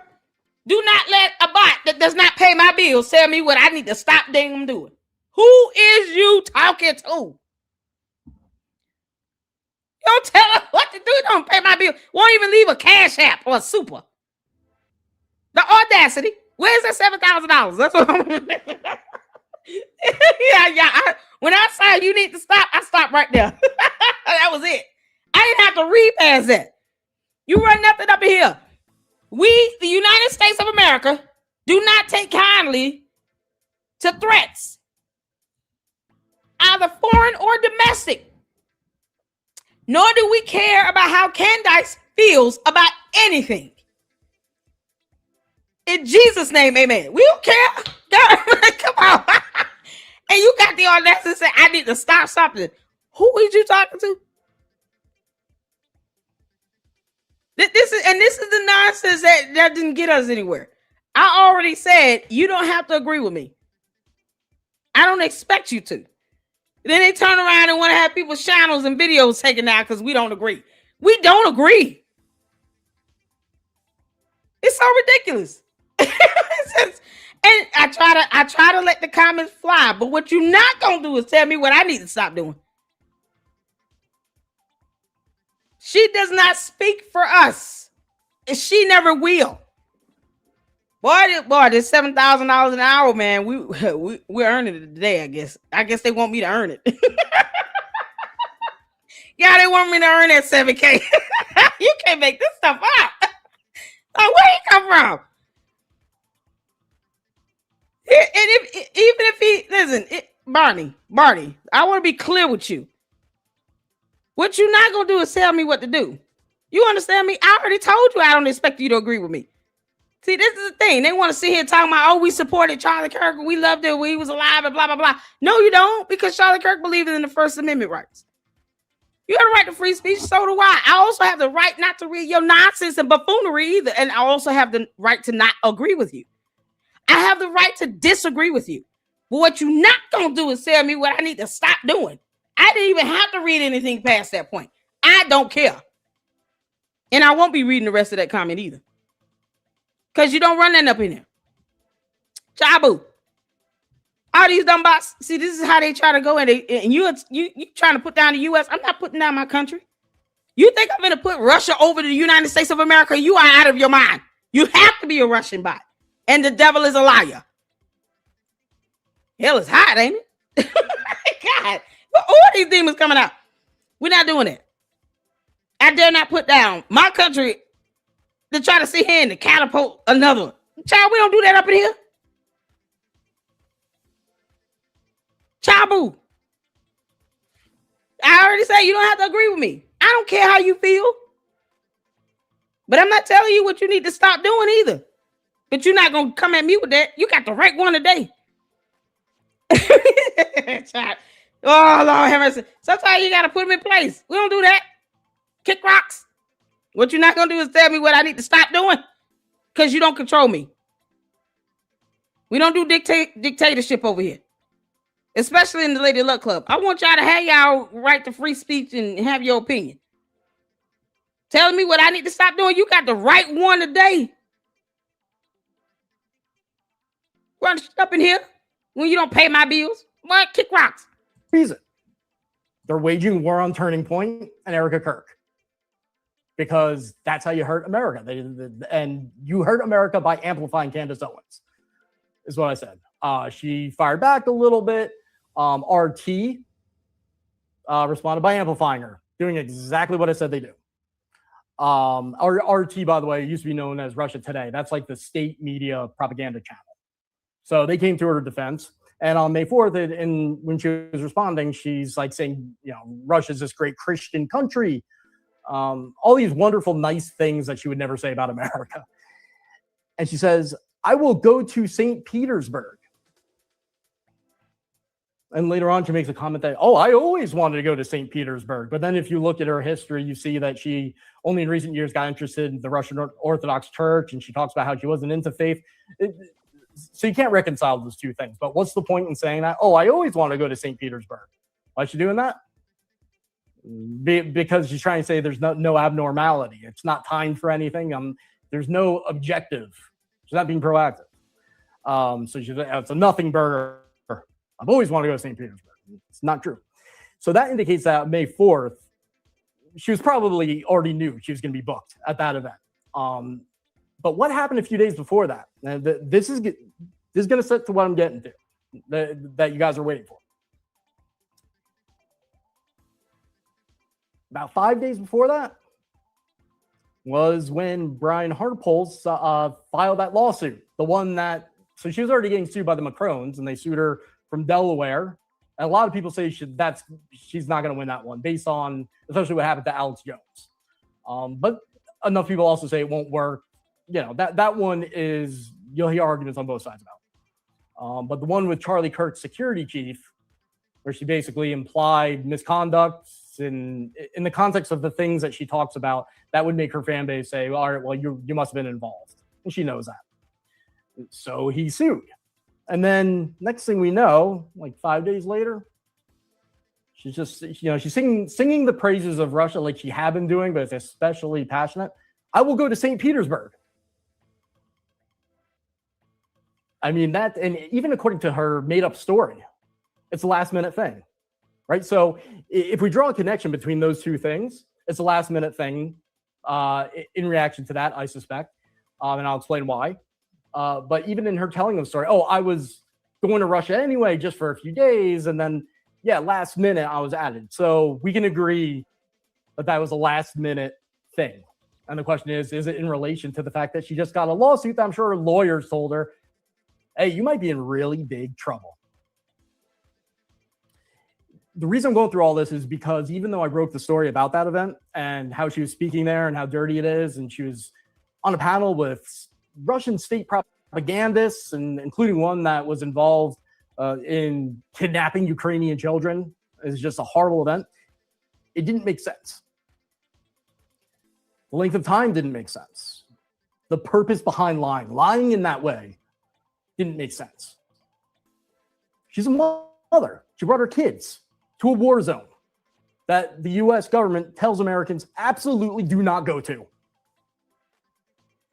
There was smoke that could be seen as you entered the building on the first day from a Ukrainian drone strike. So even though she gave these interviews about how she was amazed how safe it all was, no sign of conflict, it was all so orderly, there was a drone strike nearby. She still brought her kids in there. She didn't hightail it back to the United States. So that means something really important. And people who have been upset by her conduct will say, it must be money. She already has plenty of money. And really, she still is a mother. I mean, it takes a lot of money for someone to put their kids anywhere near where explosions are going off. So I don't think it's money. All right, well, some type of backroom deal, like maybe she just liked, because she was the happiest I've ever seen her is when all those Russian reporters came around her and she posted a picture saying, what a scene. And then the interview she was giving after, she was just beaming. She was just loving being a star. So was it that? Some people suspect so. I don't think so. She brought her kids. She's still a mother. There's only one thing I can think of that would almost make that trip make sense, to a way that even her fan base would say, all right, well, you know what? I kind of get it. What if the threat you face was that you would lose everything, including your ability to take care of your kids? Not have them taken away, but what if you had, you didn't know if you'd lose all your wealth, your home, and everything you worked for, everything you set aside for your kids? And then how would you get a job again? Because who's going to hire Candace Owens, right? Especially if she gets sued. So you won't be able to recover. You can probably see where I'm going with this. And so I'll cut to the chase now. So Candace, when you figure out the difference between the letter N and the number 9, then you will be employable. She's already proven she's not employable. How many times Candace been fired? PragerU, Daily Wire, TPUSA. That's 3 jobs this girl has lost. 2 of which are literally on the verge of suing her or have sued her or threatened to sue her for breach of contract, for lying like hell. Candace can't keep a job to save her life. Candace, you've had 3 of the easiest jobs on earth. Get in front of a camera and say your script. Because you're still pre-recording, pre-scripting this nonsense from your channel. You're not making this stuff up. You're not that smart. This girl has already proven she's unemployable. She has to work for herself. She can't keep a job working for anyone else. And she's still salty and big mad about being fired from the Daily Wire. She's still mad about that. She is still big mad about the Daily Wire. So Candace doesn't care. Like, Candace knows that she shouldn't be working for anybody. Because all she's going to do is say and do some dumb nonsense, get fired, and then try to go and dog him out. Because it's the only way she can keep attention on herself is by lying like hell and defaming others. And that's it. I mean, she refuses to leave Erica Kirk alone. She keeps obsessing over another grown woman. And she takes out all this venom and vindication against anybody that challenges her or goes against her. Like, you know, like someone should be caring about that. She throws a tantrum because she doesn't know how to accept rejection. Her being terminated is like being rejected. That's what that's comparable to. So when she gets fired, it's like someone's rejecting her and telling her dumb ass no. And she can't stand it. She can't handle it. And then she goes out and she goes on this vindictive revenge spree where she hates them for all of eternity. And she never lets it up. When is she going to stop talking about Ben Shapiro and the Daily Wire? Candace, there's a reason why that video had to come out about how you were fired, why you were fired, because you kept lying about it. She didn't tell the candy ass that she was still under contract with TPUSA until last year, November, either. This is the thing. But she's out here attacking and defaming TPUSA. And then turns around and says, please put me on your payroll. Do the right thing and give me a monthly retainer. I just want some money. Give me money. Money. Because that's all it comes down to with her. It's about the money. Candace does not care if you are defamed or if she's flat out lying on you. She doesn't care about any of that. She doesn't care about any of that. But this is the same person who can't keep a job and it gets mad when she gets fired. Like they're supposed to keep her on payroll forever. God, they don't owe you nothing. I don't know anyone that can just go out and dog out their employer and think they're supposed to remain employed. How does that work? Candace, Garrett, be on Kick Rocks. Shout out to all of you all for the support up in here. Look at this. D. Hampton is a new member. Thank you so much for becoming a new member and supporting us here in the LLC. I appreciate that. And of course, I was able to gift out the 10 memberships that we get every month. And Satiric, I also made you a mod again, so you should see the wrench. Is a new member. Thank you so much, Satiric, for the support. March on. How you doing, honey? Thank you for the $20 super. See, what's his name? Barney. This is how it's done, Barney. You still not gonna tell me what to do, but damn. Hola, Miss LFC and Luxters. I'm so happy to be here with you, special people. Mr. Mauro is a wonderful researcher, and I find him to be very credible. He's a true patriot. God bless all of you always. Thank you so much for the $20 super march. I appreciate it. That is fantastic, and I appreciate your support. And I hope all is well with you. You good? I haven't heard from you in a minute. Yeah, you can't make this up. And you getting ads? I don't know what's going on with ads. Is ads playing on y'all end? I have no idea. Is it? Wait. My videos have ads on them. The ads are running on my videos? Good Lord. I'm sorry. It's the Google ads. How we monetize them?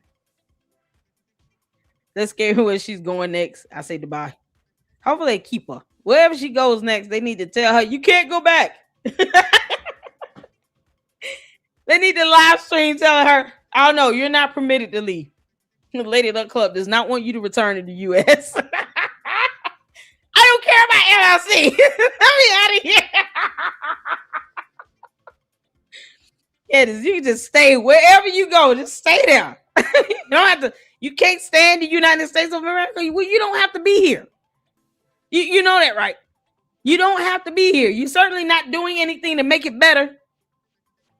All that nonsense and hoop hollering and stuff she does. And what is Candace Owens doing to make things better? This girl would be dictator if she could, which goes against our whole constitution. What you mean? Girl, you don't have to be here at all. No one will miss you. All your cult members can go with you. Wherever you're going, they can go with you. Bye. Child.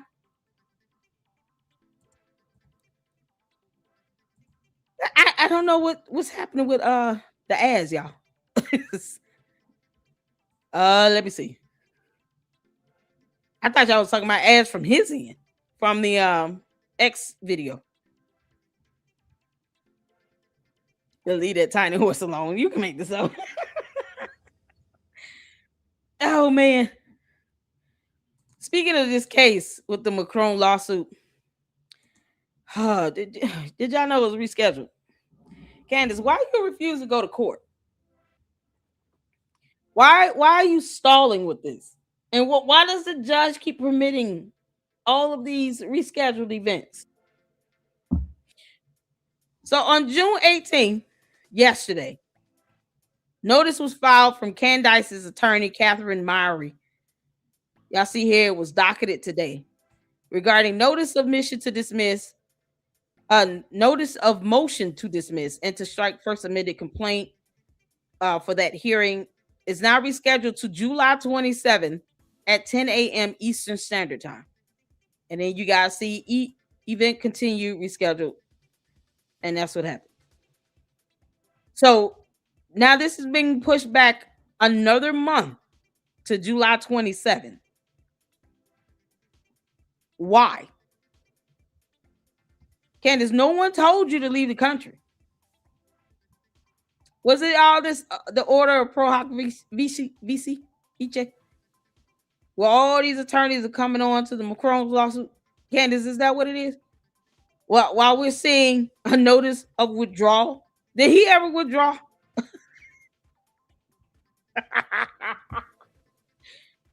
Candace, was it all your attorneys that left or just this one? How's this going? It's not your attorney's fault, Candace, that you don't know how to stop dogging out your own attorneys. You dummy. This girl here, man, she is stalling this lawsuit. I've never seen someone want to get to the discovery phase talking about, oh, bring it on. We want the lawsuits. All her minions are sitting here parroting that crap on X. And yet, when it's time for you to go to court, because she had court scheduled for Monday, then you reschedule it. Why? Why is she rescheduling it? If she wants to get to the discovery phase, why does she keep rescheduling it? How is this getting her any closer to the discovery phase? Explain it to all the candy asses that think they understand how court works. How does this get you anywhere close to discovery, Candace? You can't even go to court for your own motion. Candace filed this motion to dismiss, by the way. She wants this case to be dismissed. She doesn't want it to proceed.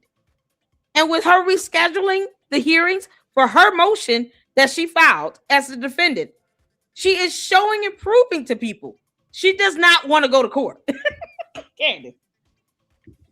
You have court July 27th at 10 a.m. Eastern Standard Time, you dumbass moron.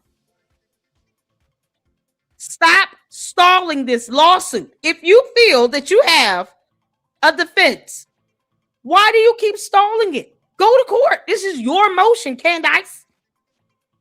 You dumb alien. She can't help herself. This girl has pushed this hearing back by 3 times now. 3 times this hearing has been rescheduled and pushed back. What are you stalling for, Candace? I know you listening, you moron. Why are you stalling this?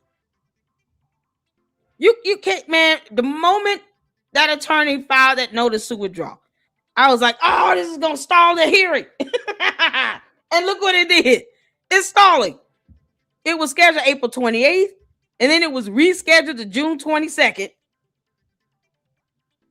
And now it's rescheduled. See that? And now it's rescheduled to July 27th. You can't make this stuff up. Candace, this is the opposite of you trying to get to the discovery phase.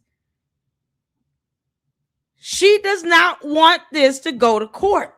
Candace does not want to go to court. She doesn't want to get to discovery because discovery works both ways. And she does not want to give up financials regarding anything that can be used to determine a judgment issued against her. The Macrons are bringing scientific evidence with them to prove that Brigitte Macron was born a woman. Because that is a matter of biology, which is science. We don't care if Candace doesn't accept science. We don't care. Neither does the court.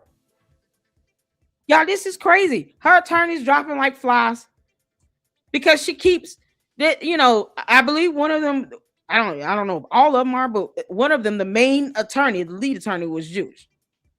So y'all remember when she got Loomer, right? And Laura Loomer was the first to say, why are these attorneys working for her knowing that she's attacking Jewish people and they're Jewish and stuff like that? Okay, so I think that response to them withdrawing here was from that Laura Loomer, because this was a couple of days after that Laura Loomer session.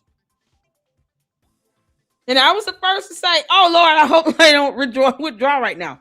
Because if they do, she's going to use that as an opportunity to prolong the hearing for her motion. And guess what they did? As soon as this was done, then there was a notice to push back the hearing from April to June 22nd. And I was like, darn, it was like the day, one business day before the hearing. So I think it was like April 21st is when they filed that notice to reschedule it. And it was put on the docket on April 23rd. The hearing was for April 24th, the next day. And it happened again. So this was put on June 18th. It was docketed up on yesterday, or today rather. Notice docketed June 19th. Y'all see that here. For this to be rescheduled again. And court is scheduled for Monday. June 22nd is Monday. They keep waiting to the very last minute, almost like the day before the court hearing, for the request to notice and for the event to be docketed. And then it just pushes it back by another good month or so. And for what? The question is, why are they rescheduling it now? Because either way, the defense, they typed up the motion. This is their legal argument to present to the court. And you still have these attorneys here that are filing these notices on her behalf. So are they withdrawing from her case or not? Because if they're not, then why do they need to reschedule it? She still has at least two good attorneys that can still go in to the hearing for that motion to dismiss and make their legal argument and represent her.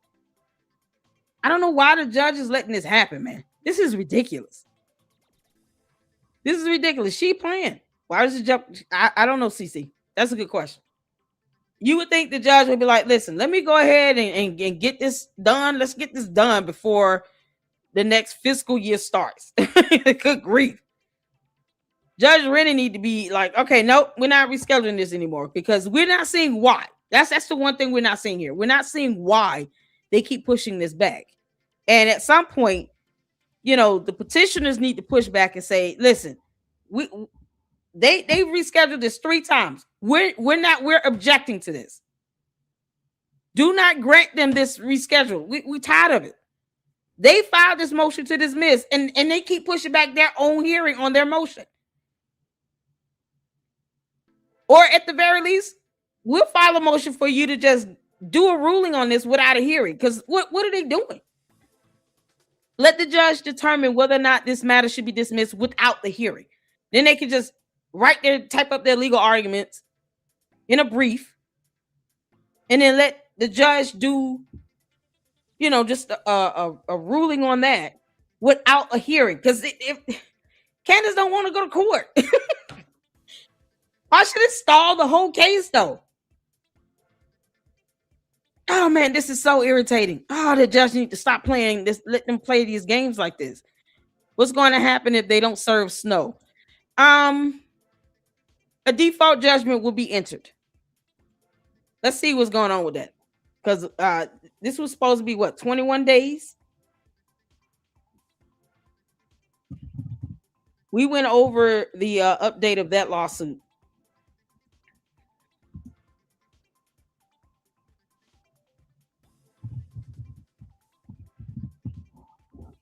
So let's see what's going on.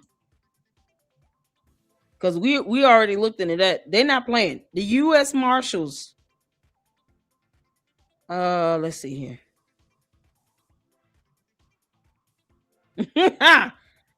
Okay, so here's the latest update for the Brian Harper lawsuit. Since Candace is playing around with the Macron lawsuit because she's a punk. Candace, you're a coward. You're a coward, Candace. You do not want to go to Discovery, you coward. You are a coward, Candace Owens. You're a coward. You said all that nonsense, and then they sue you, and they want to take you to court, and you're dodging court on your motion that you and your attorneys filed to have the entire matter dismissed and the amended complaint struck. And then you turn around and get hit with the federal lawsuit. Brian Harper said, gotcha. So y'all see this event was done on June 16th. Motion for attorney Jacob William Roth to appear pro hoc vice for Brian Harper. So he has a motion for leave to appear Jacob Roth. So it looks like he has an attorney, Jacob Roth, Elizabeth Hart. Appear pro hoc vice. Y'all. Oh, his legal team is going to be stacked. Look at this. Motion of Jacob William Roth to appear pro hoc vice.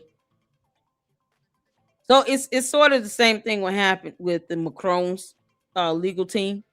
You had about 3 or 4 attorneys enter on as pro hoc for the Macrons. This is the same thing.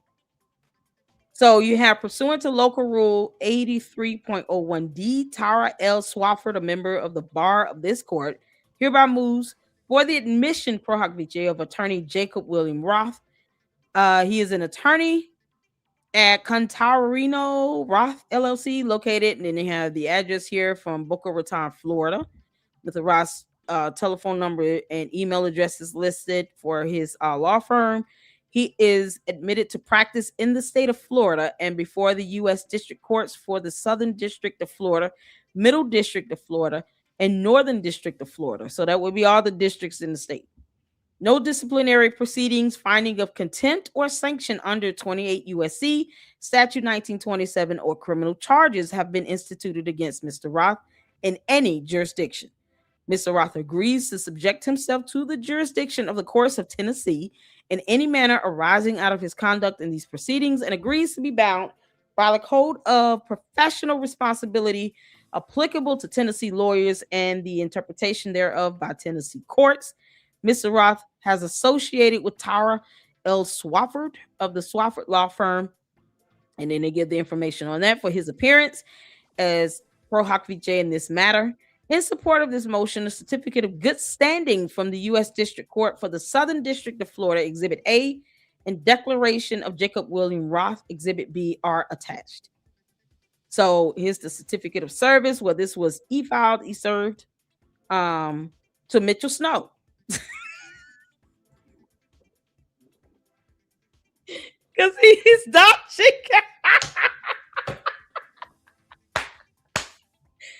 He's dodging court. You can't make, but this is priceless.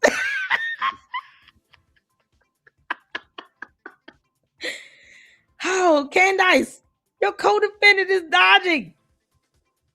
They had to mail this out to him and e-serve the opposing party for Candace. Here are the exhibits attached. So this is just certificate of good standing from Florida Bar Association. You guys see the bar number there. And then Exhibit B is the declaration of Jacob William Roth, basically saying he's a licensed attorney in the state of Florida. And then he just kind of confirms what was the ending portion of the motion. No disciplinary proceedings by any disciplinary authority, finding of contempt or sanction under 28 U.S.C. Statute 1927 by any court or criminal charges have been instituted against me. I declare, here's the thing, Candace, because this is something you don't understand. I declare under penalty of perjury that the foregoing is true and correct to the best of my knowledge. Something Candace cannot do. She can't declare anything under any penalty of perjury at all. Candace would flat out commit perjury because she doesn't know how to stop lying. Further, the declarant says not, and then dated and e-signed. There you go. So this is the latest filing here. So there's another attorney representing Brian Harper. It's something else. Oh, his legal team is going to be stacked. Meanwhile, Candace has what, 2 attorneys, and you still have your co-defendant Mitch Snow's down behind, dodging service. Nothing has been requested for a default judgment against him yet. And it takes 21 days from the date that he is served by the U.S. Marshals for them to go ahead and request a default judgment against him. Because obviously he's not trying to participate in the hearing. He doesn't care. So, okay, cool. Enter a default judgment against you and be done with it. Candace. Boy, this is gonna look so bad for you. Candace has no idea. It's like, this dude is messing up this guy. I thought you wanted to get to the discovery, Candace. Candace, I thought you wanted to get to the discovery.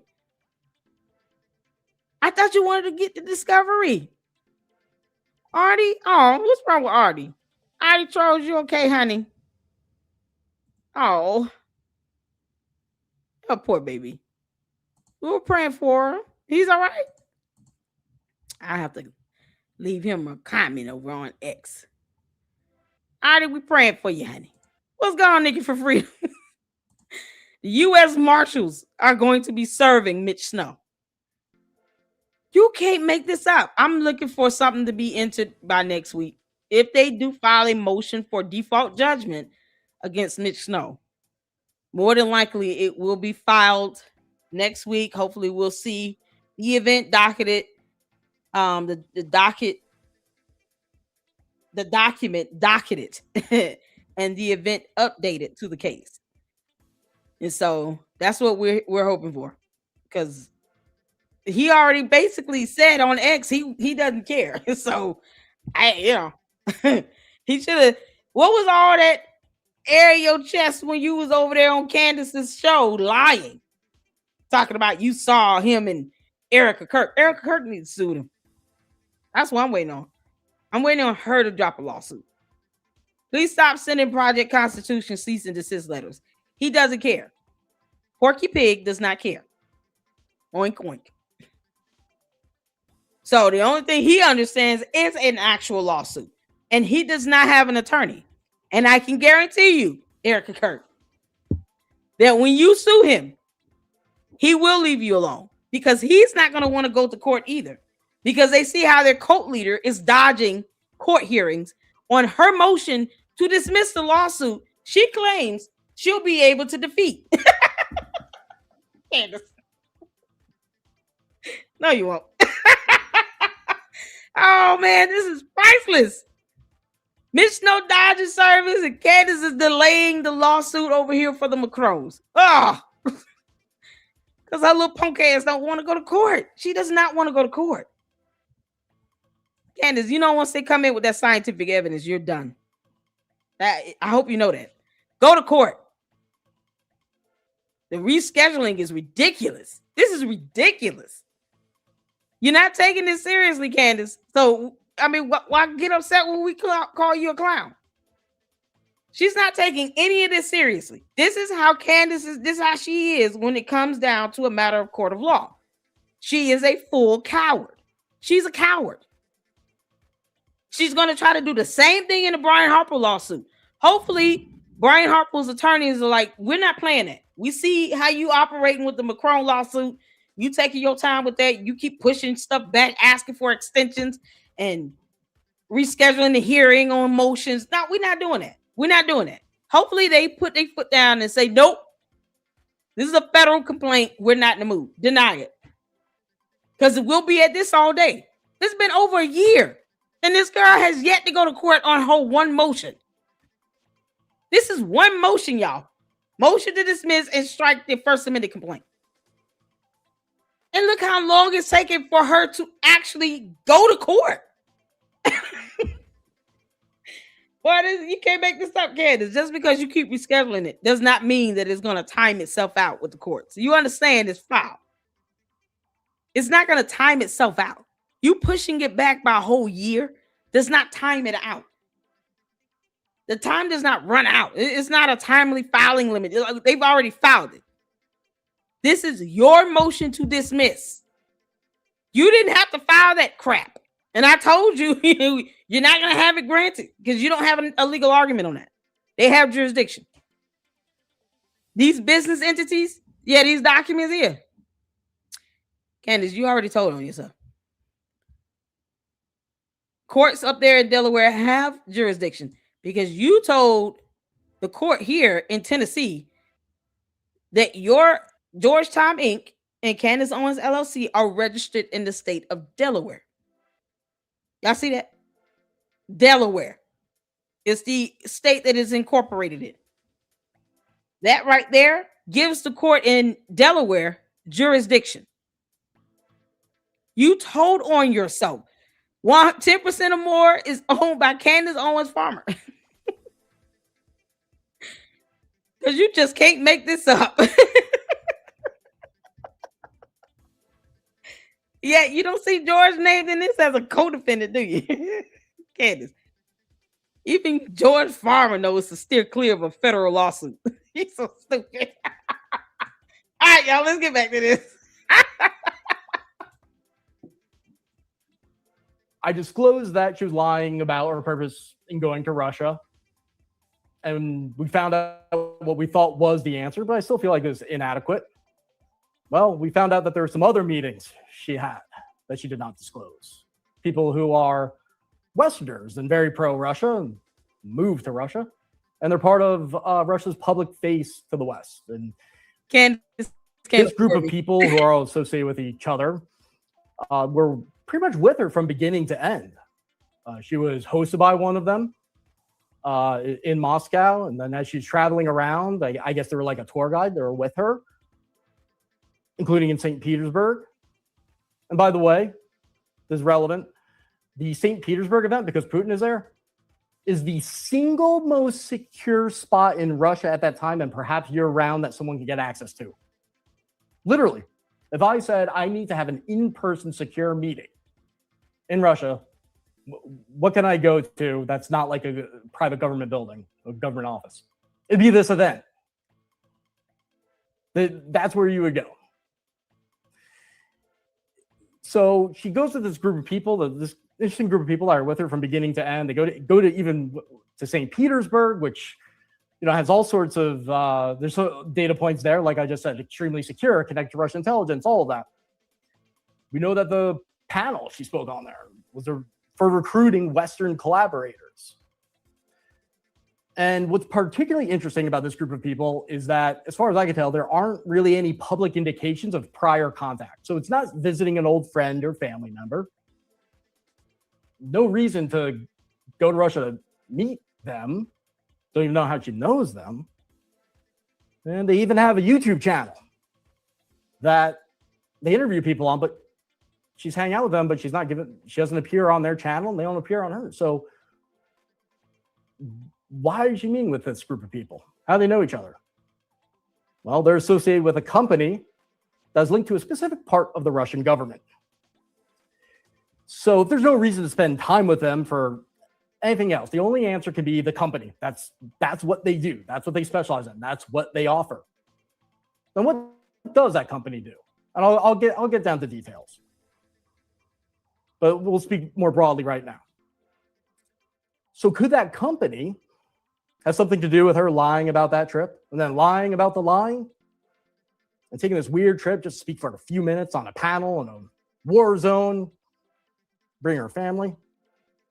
Well, let's take a look at the company that those individuals are associated with. Let's look at one of the things that they do. Alex, you have the one screenshot there? Oh, well, you look at that. What do they specialize in? What do they do to make a living? They are the experts in bringing foreigners, but including Americans, especially Westerners, to Russia under a specific program to harbor sympathizers, particularly those who need to get out. You need to get out in a hurry. Can't take risks. This is the group that you go to, the OKA agency. And they assure on their website 100% guarantee of confidentiality. What? So that means, Candace, you don't need to do this.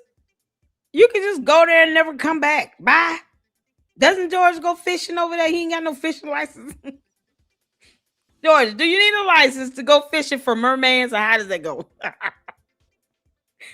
Candace, just go over there and don't come back.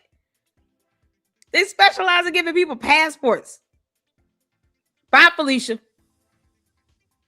Take your lavender gay husband with you. Candace came back tagged and tracked. And she doesn't even think twice about that. And yet she's pushing back the lawsuit with the Macrons after having lied, saying they're trying to assassinate me with operatives and assassins. No, they just want you to go to court. I don't know what's worse. You lying about them trying to assassinate you, or you pushing back the court date on your dumbass motion that's going to be denied. Girl. means you have to meet them in person. If you're using that service, there probably isn't going to be a lot of public communication beforehand, because you got to do this stuff in person. Now, it mentions that they're specifically focused on for citizens from countries included in Decree number 702 of the President of the Russian Federation on the provision of humanitarian support to individuals who share traditional Russian spiritual and moral values. All right? Think about that last part. Who share traditional Russian spiritual and moral values. That's what you need to have to qualify. So Candace Owens was friendly towards Russia before. She had talked about possibly becoming Russian Orthodox. What was her rhetoric before the trip and during the trip and all those state media interviews? All about how she shares traditional Russian spiritual and moral values and has abandoned the ones of the West. In other words, I qualify for your program, guys. And that's going on as she's being brought around by the guys, by the company, people associated with the company that does that. And it gets even more. Those associates, the people that are associated with that company, and I'll give specific names and all that, collaborate with someone on the governmental level for this program. Which Putin in the top, like, this is a major thing that they want. They want to bring especially Americans to Russia. It's like a big ideological victory, build a base. They've been talking about building an American Christian conservative community in Russia, which would basically be an ideological base. That's kind of fallen apart so far, but they're trying to get there. So this is a big deal. It's a big initiative, and you have to qualify for it. And so you have these private companies that are connected to the Russian government. Okay, so these individuals are associated with that. But who is the point person on the governmental side for this? It's a woman named Maria Butina. She was arrested in 2018 in the United States because she had infiltrated the conservative movement as a spy, as an influence agent, and an influence operator. And the U.S. eventually caught her. She pled guilty, and then eventually she ends up in Russia. And she needs a new job, so they set her up at RT. That seems to be kind of their plan in that situation. And then eventually she becomes a Russian official. And now she's actually tasked, based on her history and influencing the American conservative movement, to bring those same American conservatives over to Russia to move. Embrace the ideology, and then those that are really dedicated come to the holy country of Russia, which is how they describe themselves. So she's hanging out with a group that's associated with a company that basically acts on the values that she espouses to move Americans there, particularly when they're in need, because who knows, maybe a lawsuit is going to happen. Something else happens. around the time of Candace's trip. I'm going to go through a bunch of data points. Candace, you try to run from the Macron and Harper lawsuits by becoming Russian. You understand? Girl. You understand? I mean, you can still attend the hearings virtual. And you moving all your assets and money over there just to try to hide it from 2 lawsuits is so pathetic.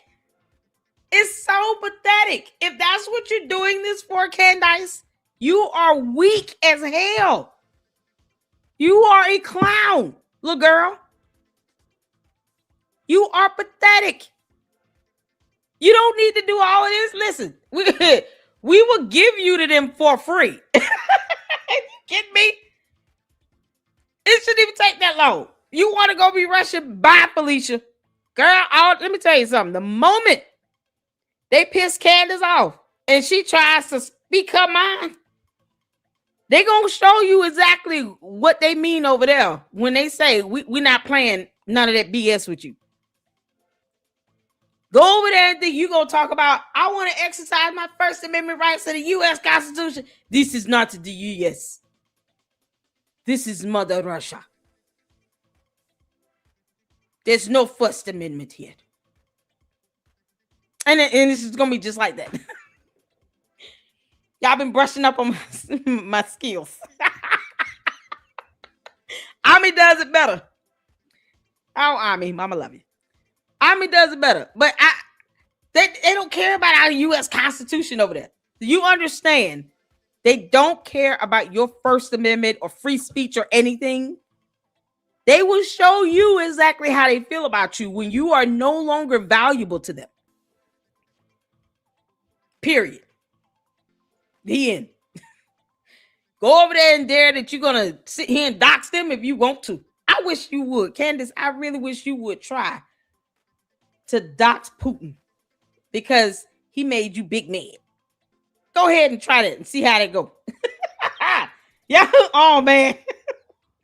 Candace Owens went to this hotel and she's missing. And that's it. Moving on. That's how they gonna report on that over there.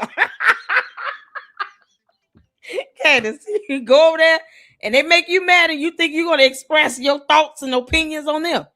Good luck to that. That's it. But you cannot come back over here. Goodbye. Take your little bum ass over there, girl. Points, and it all makes sense. Lord have mercy. I saw dozens, and one of my colleagues I can't believe this. Hundreds. All these videos popped up on YouTube. All English language. All saying, basically, come to Russia, and here's how it's comfortable. That was the message. Traditional values, ideological stuff, but it's comfortable. Yeah, all these companies are sanctioned. But look, we have copies. Like especially for guys, it was like, look at all the women that love me when we come here. But a lot of it was on logistics. Like, oh, the trains. Let me show you how the trains are just like America. Let me show you how Starbucks and all of them are just like America. So when Candace was posting during her trip, those things, like she was saying, oh, look at how Russia just has their own version of Starbucks because they got sanctioned. And people were mocking her, saying like, oh, you're saying if Russia is better than America because they had to steal their branding and basically steal their IP. No, that's not what she was saying. She wouldn't say that. That's crazy. Even if you disagree and think some of what she said is silly, like that'd be a whole nother level because that makes no sense. Oh, I'm better than the ones I have to rip off. No. What she was doing was she was integrated into the specific theme of all those English language YouTube videos that suddenly popped up at the exact same time that were saying basically it's the same thing. If you look at one of the interviews she gave to the state media, she said, oh, I'm amazed that this is the same thing as America. She's posting pictures saying how, oh, there's so much for children to do here, as if that doesn't exist in America. So what she was doing was she was advertising moving to Russia. What was there to do over there? What did the kids do other than her taking them to all these different churches and stuff? What did they do for fun? Candace, you know darn well there was nothing fun like that for these small toddlers to do. You out your mind? She didn't even take them to a zoo or anything. She took them to like the little park that was at the resort. Maybe that resort has a little kiddie park area, the playground. Girl, please.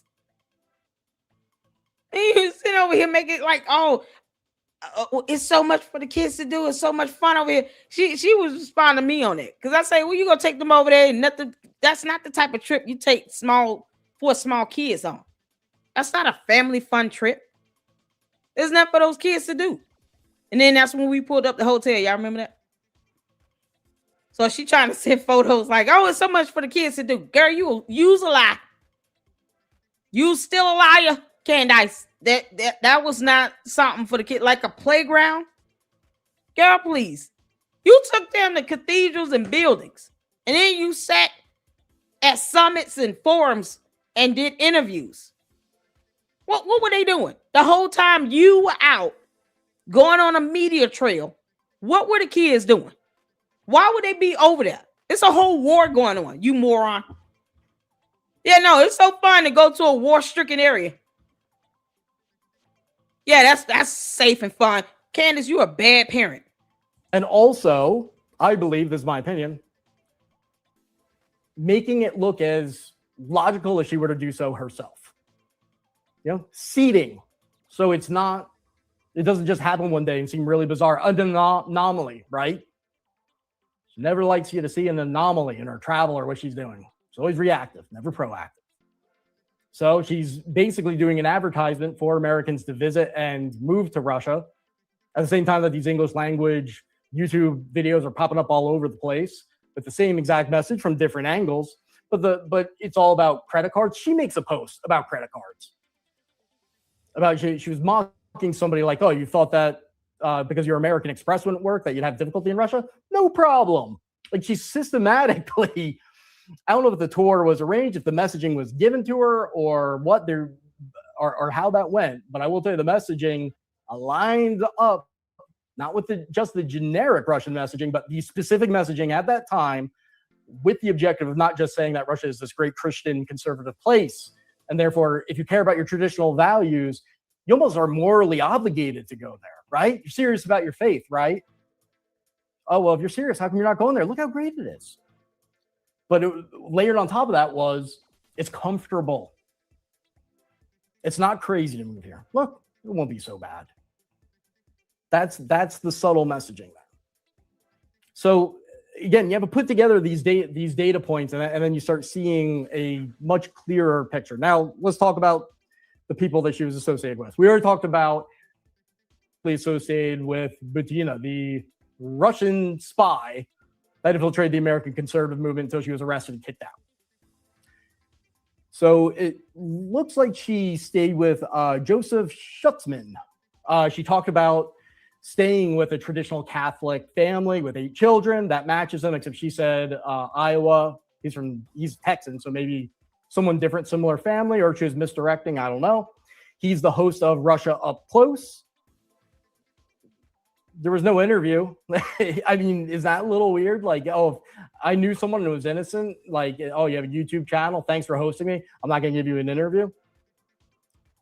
On June 1st, and this is another pattern you're going to see with pro-Russia and Russia-connected people that reach out to Candace, going all the way back to 2018. This guy says that Candace is divinely guided. He says, divine providence has blessed the trip of Candace Owens with this historical event of the reception of the statue of Our Lady Fatima by the president. Nobody but the Mother of God could have planned such a coincidence. That sounds like an oddball thing. When I collected the statements of what people who tried to get close to Candace do, going back from 2018 all the way up to this, it's all language like this. You're divine. I mean, she said she had superpowers. Her and Charlie had superpowers, right? Nah, she said Charlie got a third eye and something about astral projection. Ciao. Candace. Don't be putting that demonic stuff on somebody that's not here to defend themselves. Girl, if you don't kick rocks. Did he say the Mother of God? God is God. No one can do this but the divine Mother of God? Is that what he said? I mean, you got to have quite the ego to say that. So someone that believes that about themselves, and there is video where she actually says, "This is not my platform." You know, the one that she like teaches people to dislike Jews on. She's like, "This is not my platform. This is God's platform. I am his conduit." So the people that are using these lines, again, going from 2018, when she formed Lexit, to now, there's a reason for that commonality in that type of flattery, where it's over the top, like it's like a joke. Now, Joseph Schutzman, what he was reacting to, because I know that previous statement doesn't make sense. The bottom line is that he's saying only the mother of God could have planned for Candace Owens to be here during this moment. Now, what is that moment? It's called Fleeing the West. That's how the post he's quoting describes it. And it's about a French family of 10 who fled to Russia for safety and traditional values. And Putin gave the mother the award of heroic mother. They were persecuted, the Russians say, in France for opposing the LGBT ideology. Now, they were persecuted for their faith by the LGBT advocates. And her husband gave Putin a Virgin Mary statue. By the way, Putin kissed the Quran that a jihadist gave him. So, you know, don't buy into this whole stuff about like him being an authentic representative of Christianity. I thought he was an atheist. What is this mother of God? Like, no, it's just God. God is God. What? I thought he was an atheist. Yeah, it's so funny. Ben Shapiro read the stats for the percentage of the population that are considered to be Orthodox. It's like 8%. It's not even 10% of the total population. And she's sitting here talking about, oh, I went to their beautiful buildings. How many are there? I mean, is it just enough to count on two hands? With less than 10% being Orthodox Christian anything. And he's like, he just goes with whatever. Isn't he an atheist? Who knew? He said kiss the Quran. Lord have mercy. This individual gifted him a Virgin Mary statue and stated, "Millions of Catholics pray with Russia. Victory will be ours." Here's another post. Yeah, so this is directly to her. And again, what's this guy doing? The significance of this. He has a show. I forgot to mention that Butina, the government official, the spy, is on there all the time. So that's like almost her platform. They're advertising Westerners and Americans to use this pathway to go to Russia. And he writes, "My takeaway from Candace's visit to Mother Russia, this was one for the history books. Her visit has already touched countless lives in America and Russia, and I believe this is only the beginning. Candace and George are more than a loving couple committed to truth. They are an example of grace under pressure, courage under fire, and faith without compromise. They love Christ our King and his Holy Mother. They stand firm when others bend. They speak when others hide. The taboo is broken. The wall is down. The doors of friendship between peoples are opening, and no swamp politician can stop what comes next. Thank you, Candace Owens and George." Candace. Did they spell the word peoples as with the S? And Candace can't tell you the difference between the letter N and the number 9. So, it's just right up her alley. Your courage and steadfastness, you lifted the veil in a way no one else could. Come on. Like, I'll tell you what, I have close friends. I have people I admire. 5 words of that would never come out of my mouth about another human being. And this is like a consistent thing over and over again. So what's going on? It's an influence operation. But specifically, this guy's involved in, again, this isn't a coincidence. It's not just aligning with Russia. It's not just the broad themes of Russia being a group. It's the specific messaging of Americans and Westerners needing to move to Russia, being obligated to do so. And she's probably being hosted by one of the main movers in that, who works with the government official, the spy, who infiltrated the American conservative movement and is now using that expertise to accomplish that objective. How many things have to line up? Come on. Here's another individual. That guy, Joseph Schutzman, he has a co-host. The co-host is known as Moscow Photographer, which, without directly making an accusation, I just point out it's such a common cover for this type of stuff. It's almost a joke. It's like when people in intelligence, like anyone that's a background in it will know what I'm talking about, or like they joke about, oh, I'm sure that guy, he's a reporter. He said, oh, no, he runs a travel agency, right? Oh, he's a photographer. Like, it's just one of those things. It's just a great excuse to go around with VIPs. It just works.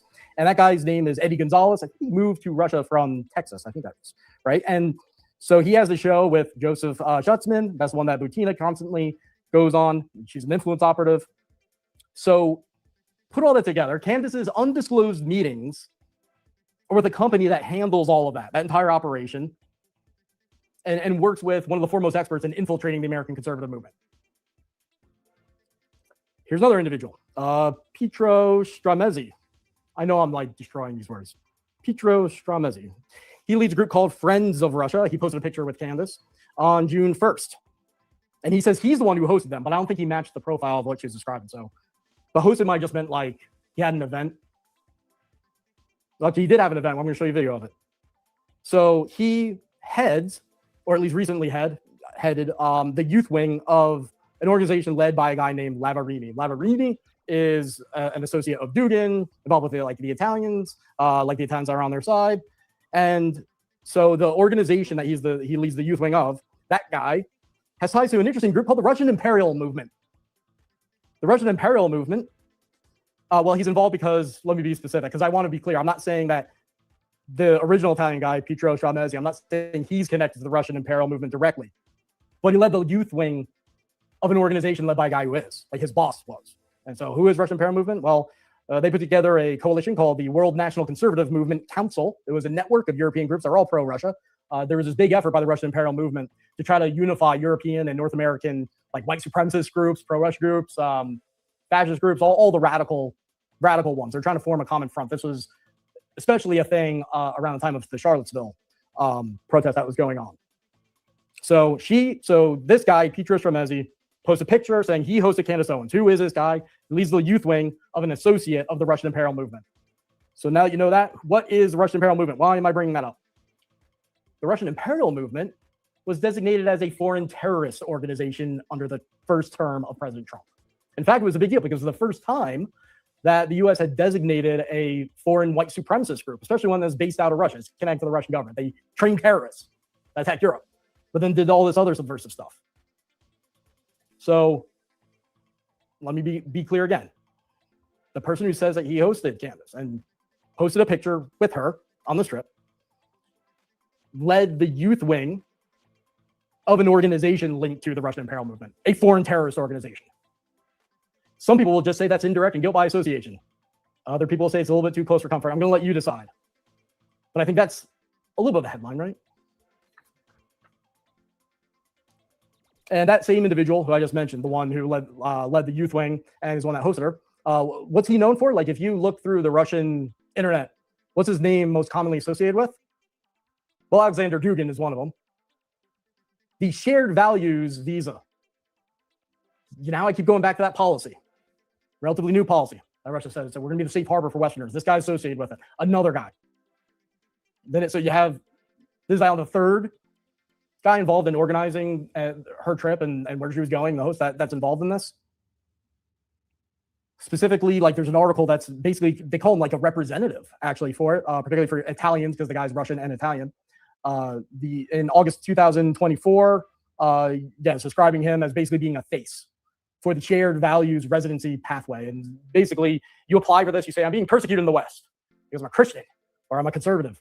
The big one is they're trying to transgender my kids, like against our will, or come take them. Like all this like wild stuff that Russia tries to make sound like it goes on in every school, every corner, as if that reality exists. So you're persecuted by the liberals, you're persecuted by the woke, the globalists, whatever term you want to use. And so you apply for this visa, And it's a 3-year visa, but then you can renew it or you can go for citizenship or whatever. But the idea is to give you asylum, basically. And so this guy is involved as one of the faces. There's a video, Alex, that this guy posted. I don't know if you can see it there. In the list of files, well, this will give it away, but look for the name Steven Seagal. The martial artist, the actor, the has-been. All right. I believe that's the one that shows him. Oh, there he is. He gained a little bit. He's still alive? He got older. I'm not ragging on him.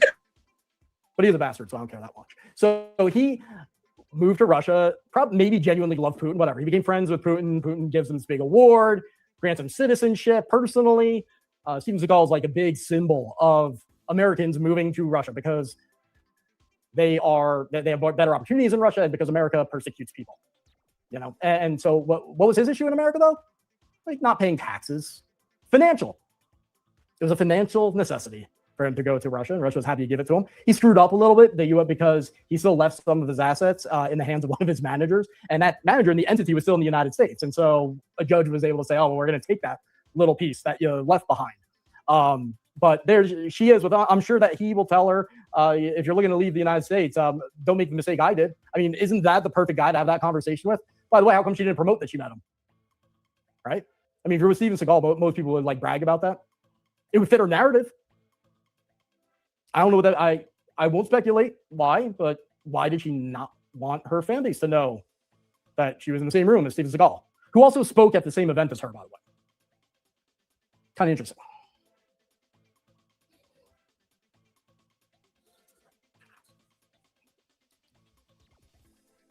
Okay, I'm just going through. I want to see. God, look just like an Oompa Loompa. Okay, so here's a little bit about the shared values visa, because this is going to make some light bulbs go off. It's technically not a visa. It's a temporary residence permit, but you have to apply for it after entering Russia. So you might be thinking, well, I know she's concerned about the lawsuits. Like, why don't you just hightail it out? Hey, Actually, Dana, if you follow the process, what does it look like? You go there for a short little bit because you have to, file for this, or maybe you don't even do that. You have to have your first person. Most likely, you would want to have your in-person meeting with the people that handle it, and then you know what documents to bring and that type of thing. That's how it would likely go. But if you want to speed it up, then you can do it on the first visit. But the point being, it's a short trip, right? You know what I'm saying? It was weird. Who does a family vacation in Russia for less than a week? Right? All the way over there, all that huge expense. It doesn't really make sense. It makes sense if you need to hold preparatory meetings for this type of thing. I mean, that's the time space that's required. And then she says, as soon as she comes back, well, actually I think she said to the Russian state media, "Oh, I'd love to be here for years studying religion." Ceding that little pretext. But she says on X, "Oh, I'm going to come back to Moscow and I'm probably going to stay for a month." Candace, it's just interesting. Research the process, and you'll see that it's an interesting time frame. And then she also, after that, said, I'm trying to find the exact quote. It was just a few days ago. She went back to the theme, and it's an anomaly because no one's asking her about this. Like, no one asked Candace, but she puts out a statement saying, just because the paperwork is so annoying, I'm going to apply for a longer term visa to Russia.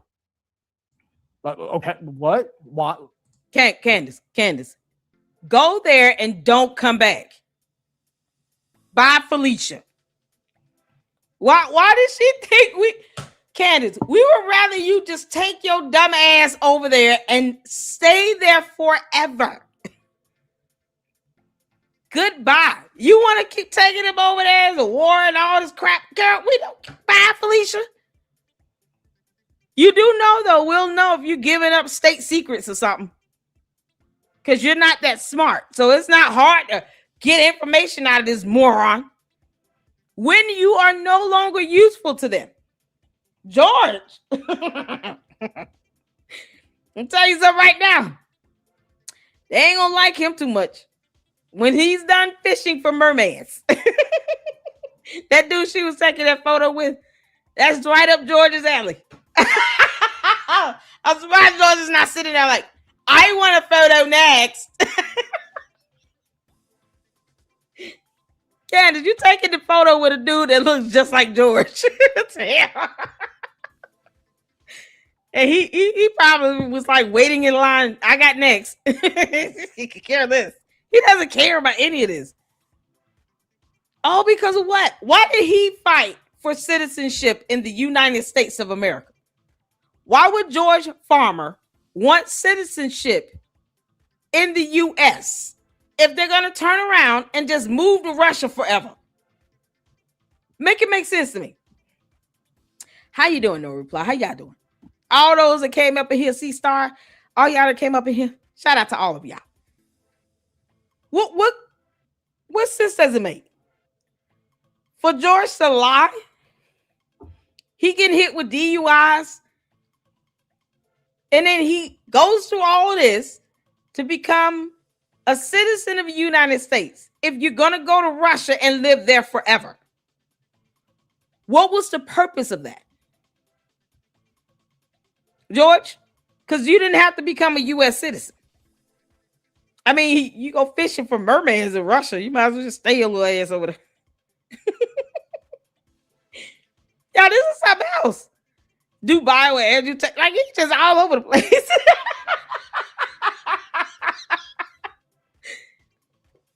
George, what would be the use of getting U.S. citizenship if you're going to just go to Russia and be there forever?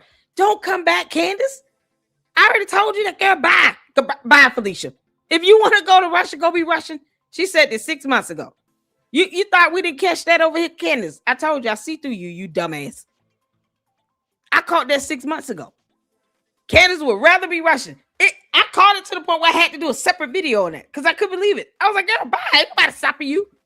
You could have went over there 6 months ago. I still caught it. We caught that over here. Candace, we don't care if you want to go there. How you doing, Dana? How you doing, honey? Oh, thank you, honey. You just think we big mad because she went to Russia. God, we don't give a damn. You don't speak for us. You don't speak for us. You do not talk on our behalf. If you're going to be Russian, let me tell you something. If you want to be Russian, Candace, leave us alone. Leave the United States of America alone. That means you're not over there to be an ambassador or our representative. The hell you are. You don't speak on our behalf either. If you can't stand the United States of America, then you don't go to Russia talking about, I'm going to get the U.S. of America to be like y'all. No, you not. You going to stay your dumb ass over there and leave us alone. Leave us complete alone. We don't need you speaking for us. The hell? They can have your bum ass. I keep saying this. Candace, we don't care if you stay over there. Just don't come back. Keep your BS over there. You came back knowing that you were tagged and tracked. You know there had to be a camera somewhere on your person. If she tries to go to the White House, I hope they tackle her ass. Can't make this up. Candace, keep your ass away from our White House or the Pentagon. But why would she tell everybody that, right? It was totally innocent. Why does everybody need to know? No one was asking. No one in our audience cares about the permit process there. So she needs to go for this longer permit. Which, by the way, how you get that permit? The shared visa for fleeing because you're being persecuted in the West.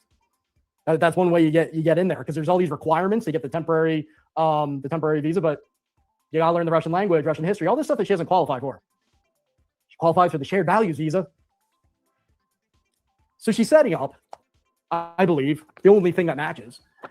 She's setting up to be able to say, like, oh, just because of paperwork. Look, I told you all the way back then, the paperwork was a pain in the butt, so I needed to just get a longer residency permit so that we don't have to do it each time. And she says in the same statement, because we're going to go to Russia probably biannually. We're going to go twice a year, just like we do to the UK. See, it's every time she's addressing something that she's insecure about, where she doesn't want to look proactive about something or planning something. She always ties it back to either my critics are making me respond in this way. I didn't want to. It's happened randomly. It wasn't under my control, my decision, you did. Or it's normal course of business, guys. Going twice a year to Russia, same thing as going to the UK. When she first announced that she was going to Russia, what did she say about her husband? She had her calm, watch the video. She is calm and she's talking about, I'm going to go to Russia. She knows that he does not go fishing over there like that. Why would he go to Russia to go fishing? No, he goes to Russia to drink with his drunk ass. What do you mean? George doesn't go fishing in Russia. They know what he's doing in the cabin. George, when you're in the closet, man, you sitting up in this lavender ass marriage, boy. You're not fooling them. You do know they following you everywhere you go, you moron. You can't go over there and get drunk and smash up their establishments. They're gonna whoop your ass, George. I hope you know that. You have to worry about more than a black eye. He can make this up. I've never seen someone sit here trying to force a whole nother country to be like another country that is not our ally. Good new girl, bye. Girl, get your ass on. Confidently, and then she goes off script a little bit, and her eyes dart back and forth. And she's trying to figure out. She feels like she has to say something more. And she's just like, oh well, you know, my husband has been there a bunch of times, and because Europeans they just go everywhere, you know, and that's the line she put out there was weird. Why did you mention that? Why'd you feel at that moment you needed to double down that answer and just like add a little bit more justification for this trip? And assure people, oh, this is not abnormal. The reason it looks abnormal to you is because you're American. If you're a European, it would look normal. I mean, that's the subtlety there. That's the subtle message, right? Nothing to see here. And then she later says that he went there a lot, 1 or 2 times a year. It comes back to that same number. She goes, oh, George would go to Russia like once or twice a year for fishing. Well, she didn't say that the first time she mentioned. She just said, oh, Europeans do that type of thing. And then she clarifies later, oh, fishing, because Europeans go to Russia for fishing. I mean, Russia's been a troublesome spot for a long time. That's an expensive, long trip to go fishing. And I'm not necessarily accusing him of doing something nefarious, but what I am saying is that there's a lot of weird coincidences, almost always accompanied by some assurance that it is not an anomaly. He's not fishing. He's getting drunk. So, according to the process, first, you have to enter Russia on your standard single-entry private visa. So maybe she'll do this next time. She goes on the private visa, then you apply for the shared values visa. This is what you want to do. And that's the temporary residence permit. That's good for 3 years, but then you can renew it. But you've got to pick a category. Remember what I said before. There's still policies and procedures. You got to qualify. The eligible category that you can pick on this one would be because you need to go to Russia, but due to the individual, the applicant, their rejection of the policy implemented by these states that impose destructive, neoliberal ideological attitudes that contradict traditional Russian spiritual and moral values. And clause 4, governing that, says at some point you have to confirm it in writing, which is something you're going to want if you have to do that. You want to do that at the end, or you're going to do it in person. You don't want that. You don't want this being electronically transmitted through email if you want to go through with this. Now, I'm sure she believes a lot of what she's saying. But isn't that just another interesting data point? I mean, what has been her mantra lately? Like, there were standard pro-Russia lines at one point. Oh, the Russian Orthodox Church is good. I think Russia's a good guy in Ukraine. Some stuff that I think is crazy, but like that's out there. People can pick that up in a normal echo chamber. And around 2022, it just goes hardcore. She basically starts saying she's an expert on Russia. It's a personality change when it comes to that. I don't know why. But especially lately, she's like diving in on saying and embodying the very things, adopting the very issues that this process requires you to adopt and believe in. After you apply, because you feel that you're Western society, and it lists countries, America and the UK is one of them. So you feel that America is contradicting Russia's traditional spiritual and moral values. So you have to flee. Poor you. You have it so hard. After you apply, Russia performs standard security and document vetting. There's a process. You have to do medical exams, fingerprinting, a lot of stuff you have to do in person. But basically, up until you go through that process, even though they don't have as a step ideological screening, that is going on. I mean, you have to declare something. There's one website I read where they were warning people about this. I mean, they're advocating doing this. They said, but just know the declarations you're going to have to make can cause you some trouble back home. In other words, you have to become a traitor. You have to swear loyalty to Russia, which she has.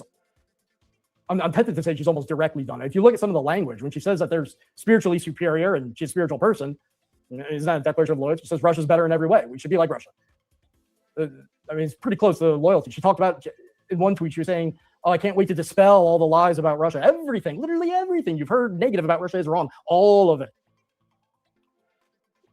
Like that's almost swearing loyalty. And I don't know that necessarily says you have to swear loyalty, but it's clear from the way it's being described by the companies and the websites that facilitate and promote people going through this, and by the letter of what's required, that you have to ideologically separate yourself from your home country and view Russia as better. And at some point, you're probably going to have to essentially be a traitor.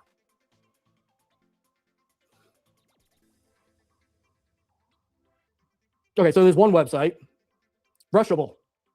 I was looking at the different sites that give guidance on this in English because this is what Americans have to read.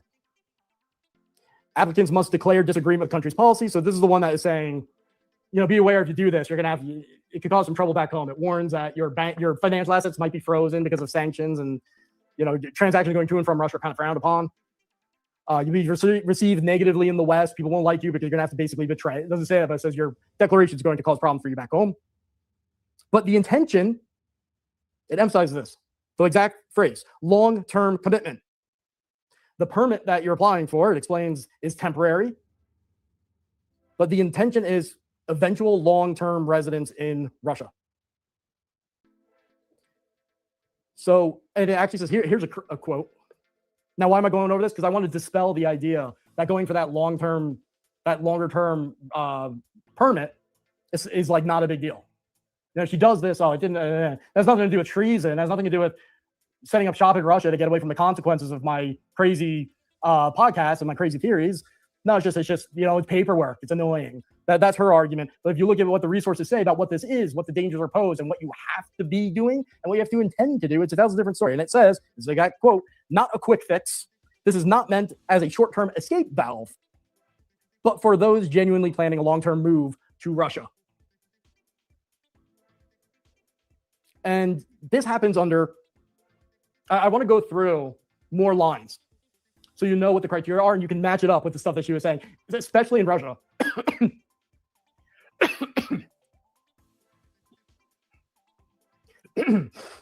Sorry.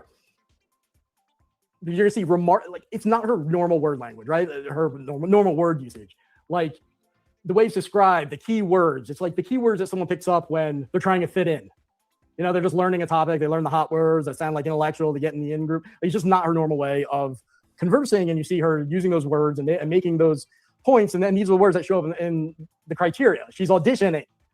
I'm tempted to say, and again, that's my opinion. When I'm saying auditioning, I want to separate what the facts are from my very confident assessment. She is basically verbally applying for that. So Presidential Decree number 702 came out on August 19, 2024. All right, relatively recent. And that's the one that has, like, what it's about is on providing humanitarian support to persons sharing traditional Russian spiritual and moral values. So here's some quotes. That's its purpose. So you believe in these things if you want it. With the aim of protecting fundamental human rights and freedoms, supporting those who freely choose a spiritual, cultural, and legal connection with the Russian Federation. It grants right to apply for a temporary residency permit, foreign citizens. Their inability to stay in their countries due to rejection of destructive neoliberal policies that conflict with traditional Russian spiritual and moral values. Okay, so that I said before, that's kind of like, that's repeated throughout these sources. Point 13, traditional values are threatened by the activities of extremist and terrorist organizations. It means in Russia. And these extremists threaten individual media, mass communications, the actions of the United States of America. It's defining as a threat. So saying the purpose of this visa is because the actions of the United States of America and other unfriendly foreign states threaten Russia's traditional values. You have to choose one or the other. So that's part of the rationale for it officially. Let's see, look at 14. Section 14. Ideological and psychological influence on citizens leads to the implementation of a system of ideas and values that is alien to the Russian people and destructive to Russian society. Hereinafter referred to as destructive ideology, including the cultivation of selfishness, permissiveness, immorality, denial of the ideals of patriotism, service to the fatherland, the natural continuation of life, value, strong family, marriage, large families, creative work. These are all things it's saying, these are threats coming from the West facing Russia. So it's saying this is what we have to defend ourselves against. This permit is a way of getting people who are on our side when it comes to these things. So you can't. So if you want to apply for this, you can't contradict Russia on any of them. Service to the fatherland, like you can never criticize that. Russia's positive contribution to world history and culture, the destruction of the traditional family through the promotion of non-traditional sexual relationships. So if you're pro-LGBT, you can go through this. So if you're applying, you better double down on that. You've got to believe in Russia's positive contribution to world history and culture. I mean, that's kind of the weird thing that she's been hitting at, right? She's not a historian. Speaks very confident, though, about Russia's positive contribution to world history and culture. The formation of a society that neglects spiritual and moral values. That's another threat that Russia needs to combat. This is a good one. Distortion of historical truth, destruction of historical memory. All right, so you can't contradict Russia's narrative about history. They have true history. So that goes along with her saying, everything you've ever heard about Russia is wrong. It's a lie. It's fake and gay, as she says. Denial of Russian identity, weakening of the all-Russian civic identity, the unity of the multinational people of Russia, undermining trust in state institutions. That's a threat.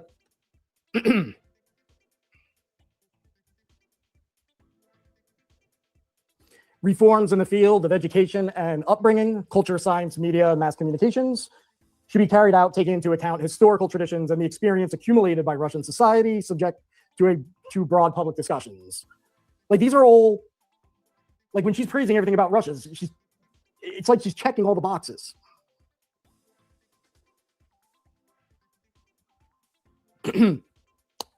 Another part that's great. Formation in the international arena of the image of the Russian state as the custodian and defender of traditional, universal, spiritual, and moral values. You can't go against that. You have to endorse that. That's a pretty kind of extreme position, right? Sounds a little culty, a little bit like a cult, like you're indoctrinated. Oh, happens to fall right into it. Yeah, you have to be a willing hostage of the yeah, they just don't call themselves communists. They call themselves Christians. So now, oh, I guess they're okay.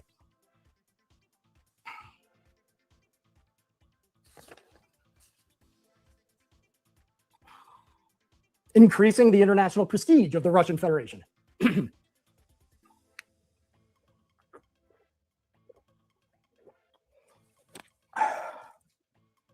All right, so it goes on and on. And now you might be saying, oh, the idea of Candace or somebody getting sued and then going there is weird. I'm going to show you why it's not weird. It actually happens. Like, it happens like this visa, 1,000 visas under this have gone to foreigners under this program. Most went to Germany, but 105 went to Americans. So what I'm saying is an option for her. By the way, you just wait till I get to why I say it's the only option. 105 Americans already taken it up, so it's not actually an uncommon thing.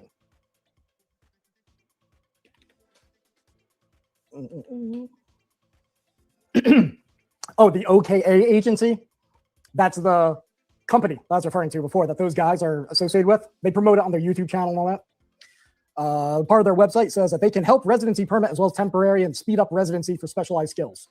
Yeah, they can speed up the program for you.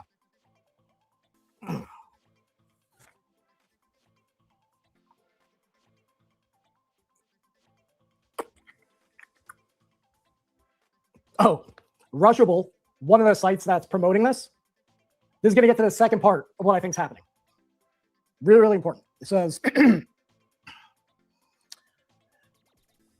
many people, well, it says bridge account in a friendly country when you prepare to move to Russia. Many people first open accounts in Georgia, Armenia, Serbia, or Turkey, transfer there from the US or European Union, their assets, and then move on to Russia.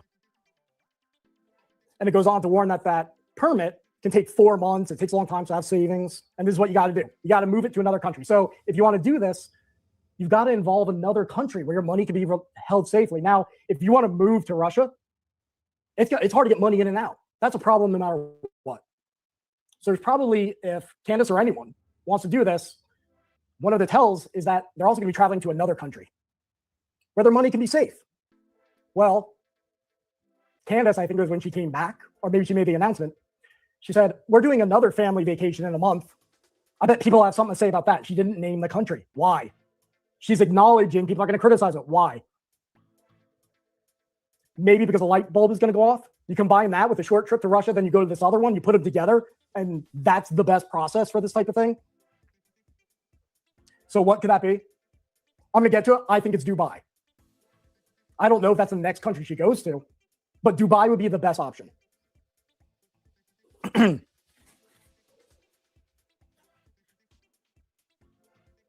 right, let's talk about precedent. I was talking about scripting and that this isn't weird, the theory I'm putting forth. If you want to figure out what someone's going to do or a government is going to do, the best thing to do is look for the closest, the example closest to it. With Candace, it would be Natasha Ray. the originator of the Brigitte Macron conspiracy theory that's promoted by Russia. The originator is very pro-Putin.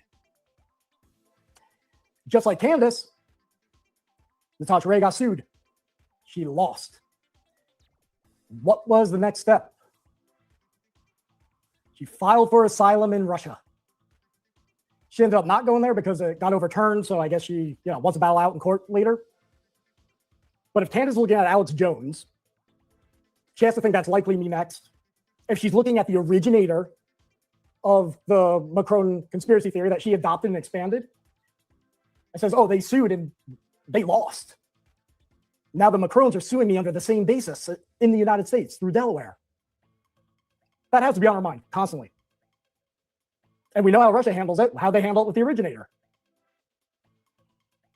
Offered asylum. There's actually, I don't know if you have it there, Alex. If you search Ray, R-A-Y,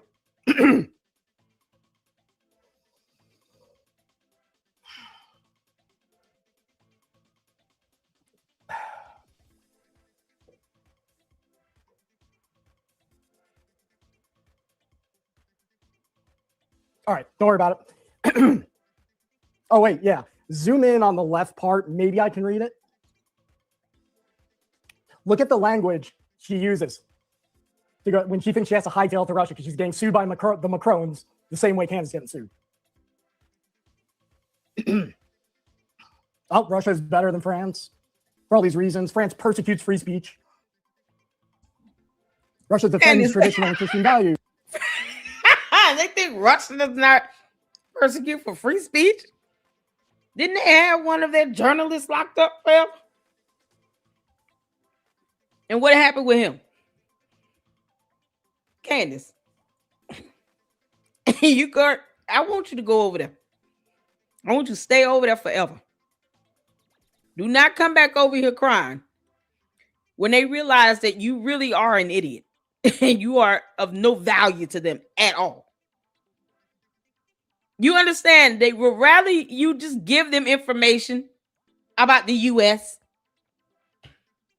as opposed to you being there full time, and they know how you are. You think Candace is going to be able to stay over there for 4 full months and not do a video where someone is going to say something she doesn't like, and then her and her dumbass mommy slews impersonating investigators are going to try to dox this person, and then all hell is going to break loose? Candace, you're not going to be able to dox them over there like that. This nonsense you and your dumb bots and your cult members be doing over here, you cannot do that over there. Most of these bots are all up in our chats and stuff coming from there anyway. But they're not gonna let you pull that stunt over there. You will not be able to go to the Kremlin talking about, I'm doxing all you all. How about I just start pulling information on this person? I don't like them, and then I'm gonna release it. Kansas. Yeah, see how that works out for you. I want you to try that out. Try that out for size. You're doing this to dodge a lawsuit while you're stalling the hearings. But she told her cult members, I cannot wait to get to the discovery phase. Sue me. I want subpoena power. Because that discovery is going to be something else. While she's sitting here, secretly trying to leave the country, allegedly to dodge a lawsuit and stalling the hearing. The one hearing that's being rescheduled 3 times. All because you know you're going to lose. You're going to lose like hell. Brigitte Macron told all of you heifers to kick rocks. And y'all keep playing with that. And you think she's supposed to be cool with you trying to call her a man and say that she did not give birth 3 times? God will sue your ass too. You trying to take away her womanhood and her motherhood. You can't make this up. Why are you taking 4 kids to a war zone area? You refuse to leave people alone. So when they sue you, you had it coming. Why don't you tell your co-defendant to accept service? How about that? How about start with that? Oh, this is something else, y'all. Imagine how she's gonna try to stall this Brian Harper lawsuit. Ugh. All this because she does not want the Macrons to sue her. You're doing something. Ryan is able to figure out your pattern, Candace. It's like so simple. The way he's kind of flowing through this, it's so easy to see what she's trying to do. She's mad because the Macrons are suing her. And she's even more mad, bigly mad. Candace is bigly mad that Trump and the executive branch of government are not sitting here blasting out friends for her. They don't owe you that. And now because she mad at the president, she mad at everybody. That's why she leaving. Because Candace is big mad. This is what happens when things get tough for her. She runs or she gets fired. Because she big mad.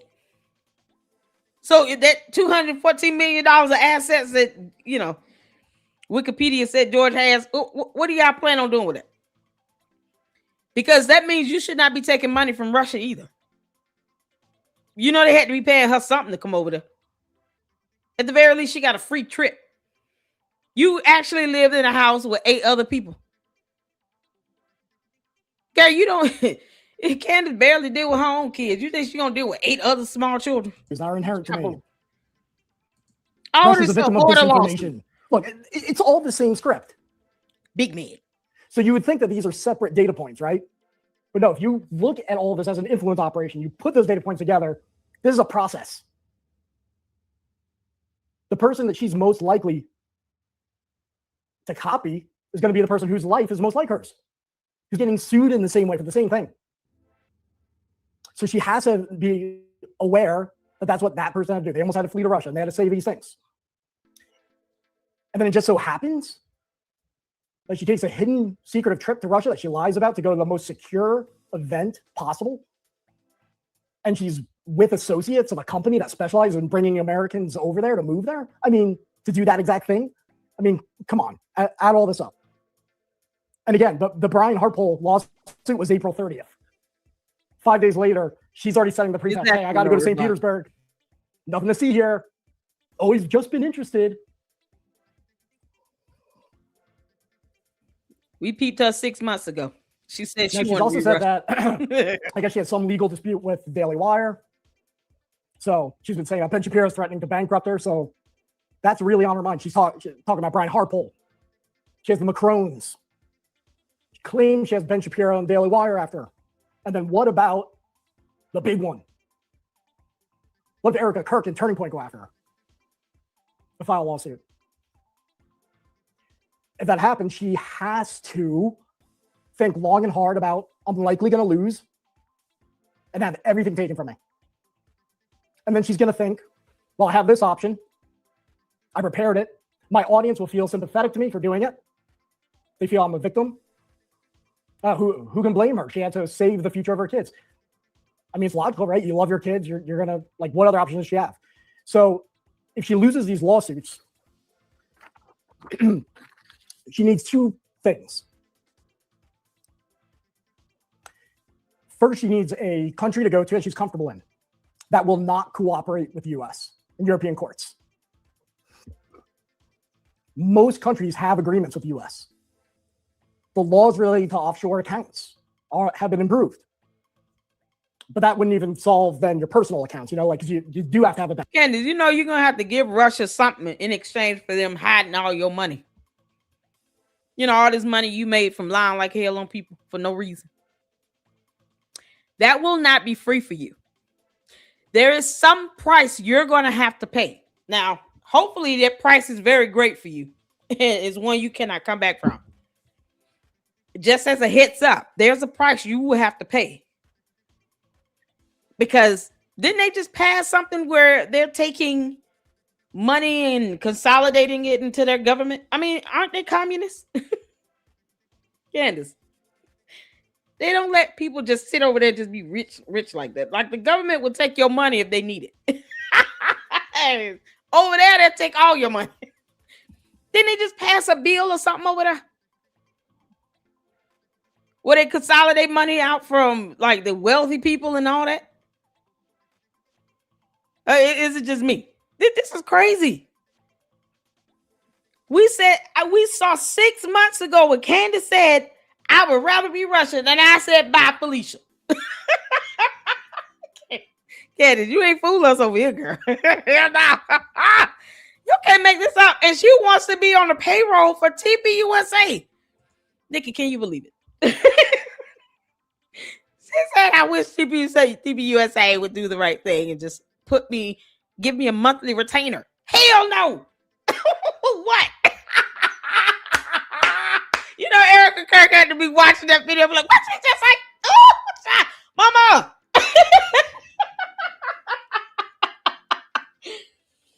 Mama, you believe this damn girl? Oh no. Oh, child. Oh my God. She was like, I don't tell why this girl not telling me to put her on my payroll and give her a monthly retainer, and now she wants to just go to Russia. Girl, no, Felicia. No, Felicia. Didn't they pass a bill over there where they're consolidating some wealth or something like that? I gotta look this up. That's why I saw some bill passed over there. No reply. Oh, her court date got pushed back to July 22nd. This girl is stalling. She doesn't want to go to court. And I guess she thinks stalling it, I guess it's going to give her time to do whatever. She does not want to go to court. But yet and still, she wants to get to the discovery phase. No one told her to file a motion to dismiss either. She did all of that on her own, and yet she refuses to go to court on her dumb motion. Make it make sense? Candace, this is all your fault. You brought this upon yourself. You refuse to leave people alone. You're going to learn.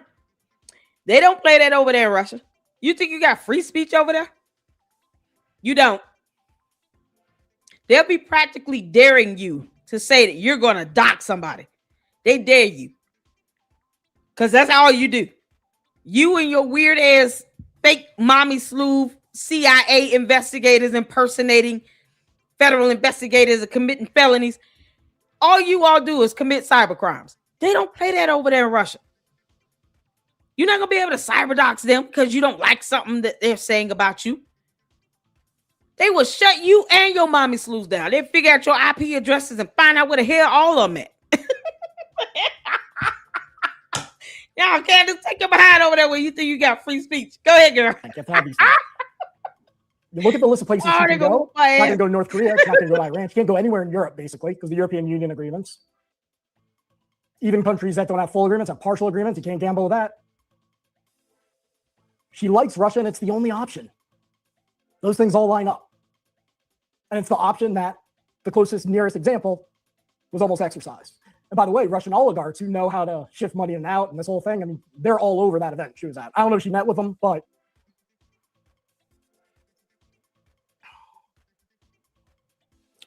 Laura Loomer pointed out, and I don't know if this means anything, but it's a data point, but I'm not incorporating this into my analysis.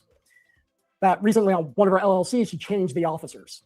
And that she's also got a private trust that she puts assets in, which is a way of hiding it. It's not illegal. People do it. Rich people do it all the time. So they want people to look at what they have, right? So it's in and of itself not a problem, but you mix it in with everything else. At the very least, it's good that Laura found it and put it out there. So it's a key data point. All right, so I said there's two things, right? Where she placed her family, the only safe option is Russia. In this circumstance. The only safe, semi-comfortable option is Russia. But what about the assets? Because you got to get money in and out. Probably don't want to trust the Russian government completely. I mean, they just come in and take something, right? That's where Dubai comes in. Perhaps the UAE is that second mysterious country that she needs to go to on a family vacation almost immediately after doing the Russia leg of her family vacations. Because she said, again, she acknowledged people are going to criticize it. She knows the light bulb's going to go off. Russian oligarchs, Dubai is their favorite place. The Iranian government used Dubai. Everybody uses Dubai for money laundering, hiding assets, and you can actually do it legally, like without breaking American law. You can close your LLC in the U.S. and set up a business entity in the UAE. That's legal. There's a lot you can do that's legal to set this up. But am I reaching? Like, Russian oligarchs put their assets in Dubai, but like Candace Owens in Dubai, like a Muslim, like you might be thinking, Ryan, like Russia she talks about, there's a connection. Now you're getting cocky, thinking you can figure out that second country. Well, Alex, try searching Dubai or UAE in that folder. Remember what I said about the tells?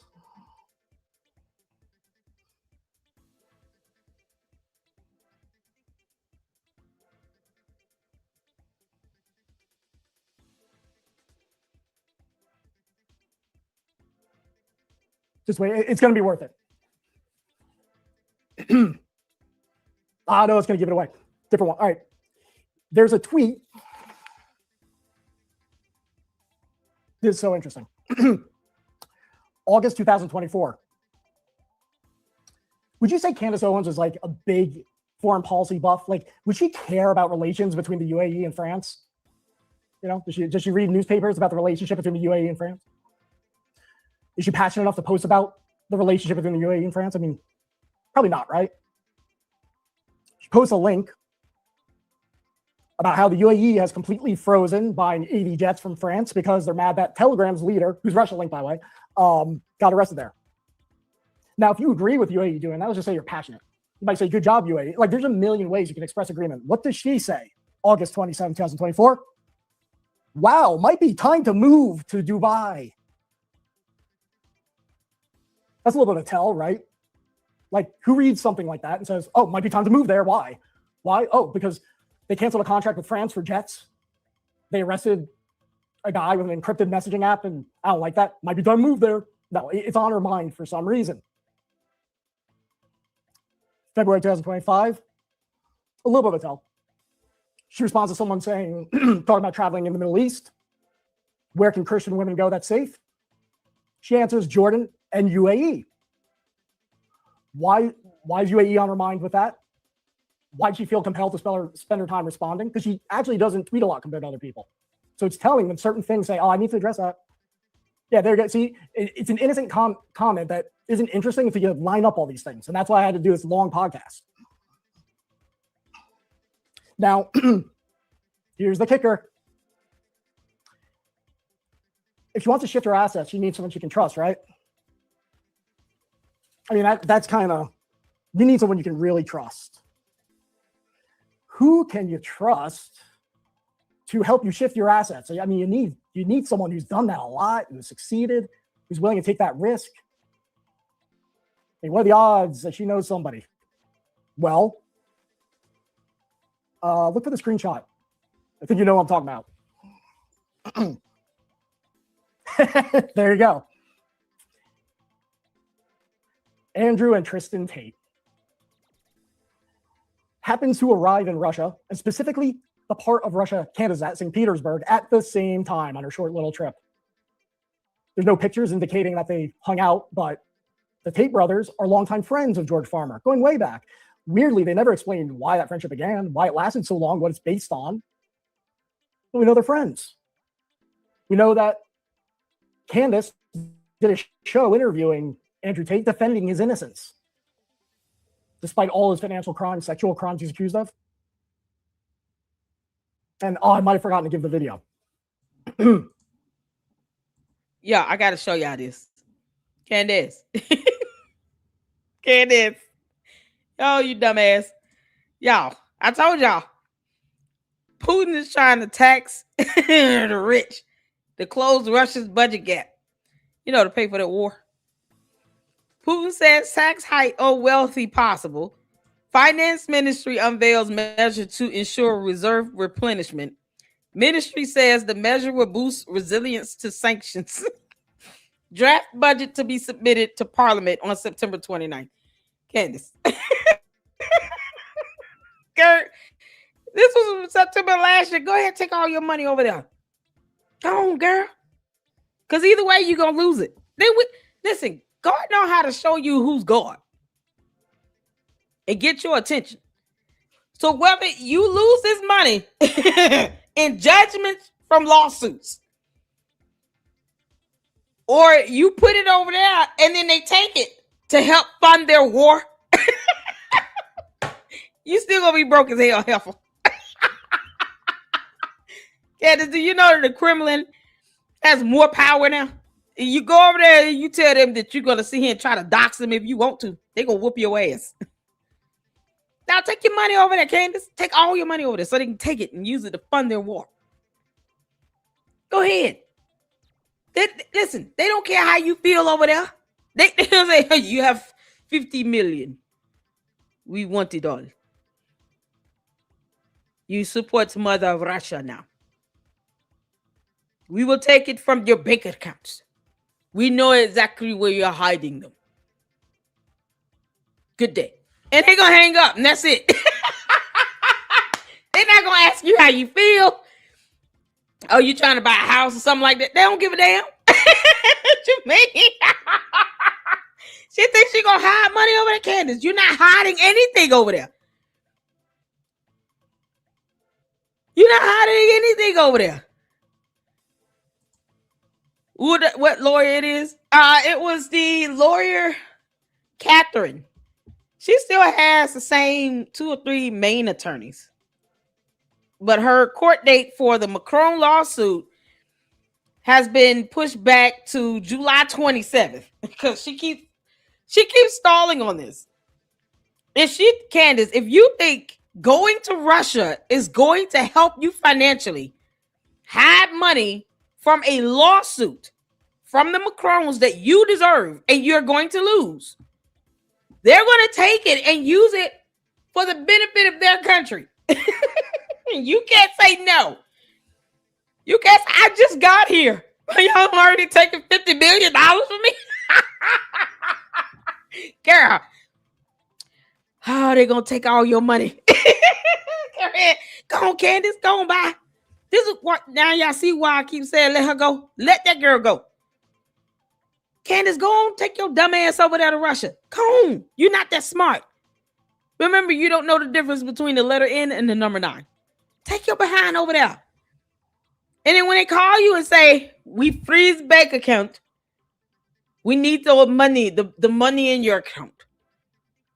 50 million. Good day. And they're going to hang up. They're not going to ask. They're going to say they're taking it, and that's it. What you think you're doing? You going to go there where we're sanctioning them. Yeah, good luck to that. You think you're going to be rich? Girl, bye. They want you to move over there so you can take all that money over there. They want you to believe and feel that you're wealthy. And that they're going to keep your money safe and blah, blah, blah. Girl. And y'all know what's so crazy? They track down on stuff like that. If they think that you're just hiding money to keep the money from being used for their country, for tax and stuff like that, yeah, no. They'll take that money. They're not going to let you just hide it. And then when they need it, then you say no. And they're like, we didn't ask.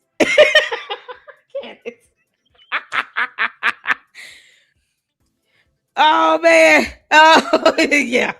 Oh, yeah, she's still there. It's Catherine Mauro and Chad Chandler, something like that. They're still the attorneys on the case. So they pushed it back to July 27th. Why? I don't know. That's what I want to know. I want to know why they had to push it back again. Because Candace choosing to go travel abroad means nothing. It should not. This is the 3rd time that hearing has been pushed back. Makes no sense. So it's July 27th at 10 a.m. Eastern Standard Time. Candace, you're not going to be able to hide this money over there. I hope you know that. This was an article from last year, September. They all they doing is just they gonna keep going up. They're like, look, keep on thinking. And they got more power consolidated to the Kremlin. Their two-tier government system gives the Kremlin more power.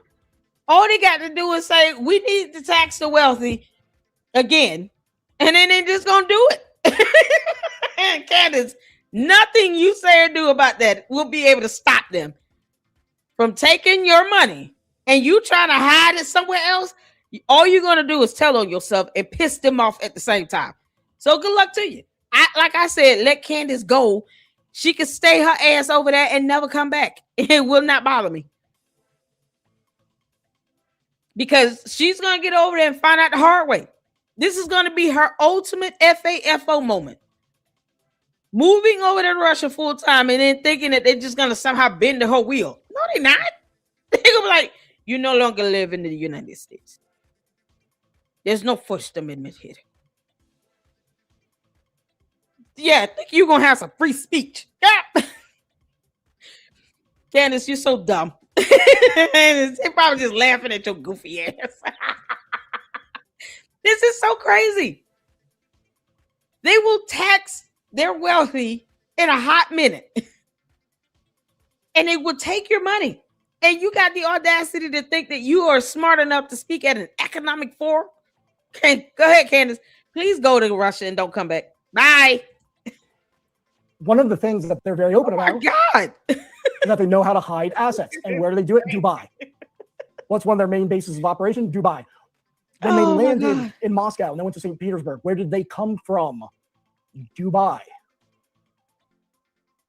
So think of the models Candace looking around saying, I need to follow.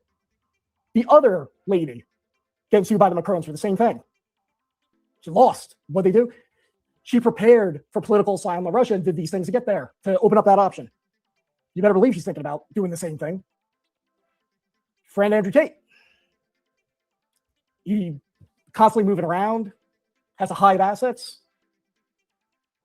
Look at what's he doing? He's hiding assets in Dubai and then going to Russia. He's very pro-Putin.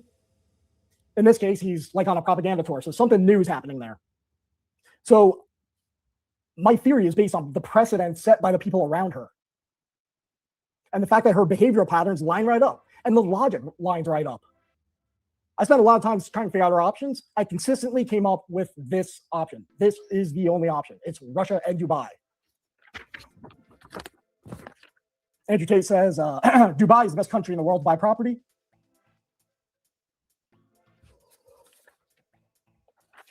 Let me just make sure I'm not forgetting anything.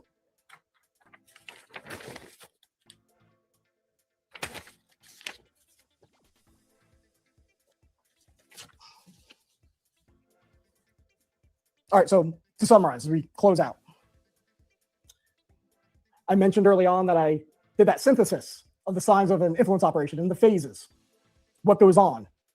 Little details, even if you're planning to defect to a country, you're supposed to travel there a lot, not do it in one shot. You want to make everything you do look like normal and routine, including going to the country that you eventually want to end up in. Like all these little things line up just remarkably. Like how these things go, like an influence operation that ultimately culminates in the top level, which is a defection and setting up operations in the country you go to. Like going back to 2018, you can see the evolution. Her behavior, the lies and everything matches the Russian process to take the visa to go there. So her behavior matches what she has to conclude is the only option if she loses a lawsuit. And it matches my theory about what those options are with Russia and Dubai. You line that up with Andrew Tate, who just happens to show up at that mysterious trip at the same time as her. They don't post pictures together. But if you're going to talk about assets and this type of thing, you got to do it in person. He just shows up. He's not a speaker at the event. He just shows up. Mathematically, no, like there's no chance that happens like that. You put all that together, I think. And by the way, I left a lot of other things out because I know I said it. There are other like Candace related things I was going to talk about. I'm saving it for later because I'm sick and everything. But these are the more, I mean, this is the thing that people were waiting for, right? So what were the new revelations? The big one is that she did not disclose who she was traveling around with, probably because it's a giveaway. It's the very people she needs to work with if she ever wants to hightail it out to avoid her assets being taken if she loses a lawsuit. And so that's a big find. It's all those people and a lot of activity. But then analytically, you add it up with Andrew Tate with the only options available to her, the precedent by the people around her in similar situations, the behavioral patterns, what she's lying about, the specific things that she's saying, like it all fits. And so what happens, right? So let's say she does that. It's not just about Candace. At that point, it'll be the biggest success in Russian propaganda history if this happens. They're recruiting American conservatives and Christians to go to Russia, or at least ally with Russia, but especially go there,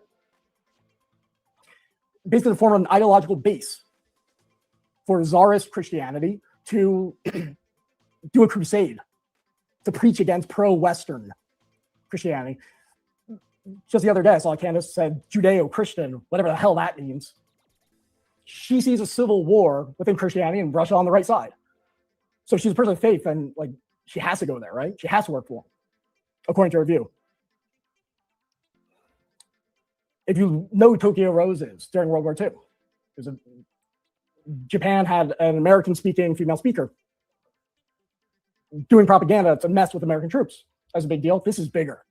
I mean, setting up a base in Russia and bringing her audience, exposing them to not just her content, but the content on whatever network she's a part of or whatever infrastructure she's a part of. Having an American celebrity, someone who recently had the #1 podcast, do that is worth every penny, no matter how much it costs to Russia. I mean, this is one of the most golden opportunities in a long time they've had.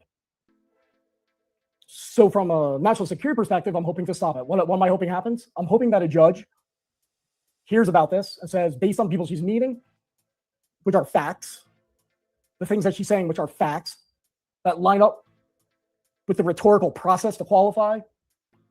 I'm not saying it's insincere, but that tour, oh, by the way, the media tour she did, very weirdly, disproportionately, emphasized the Macron angle. She's being sued by the Macrons. You know her about the Macron story.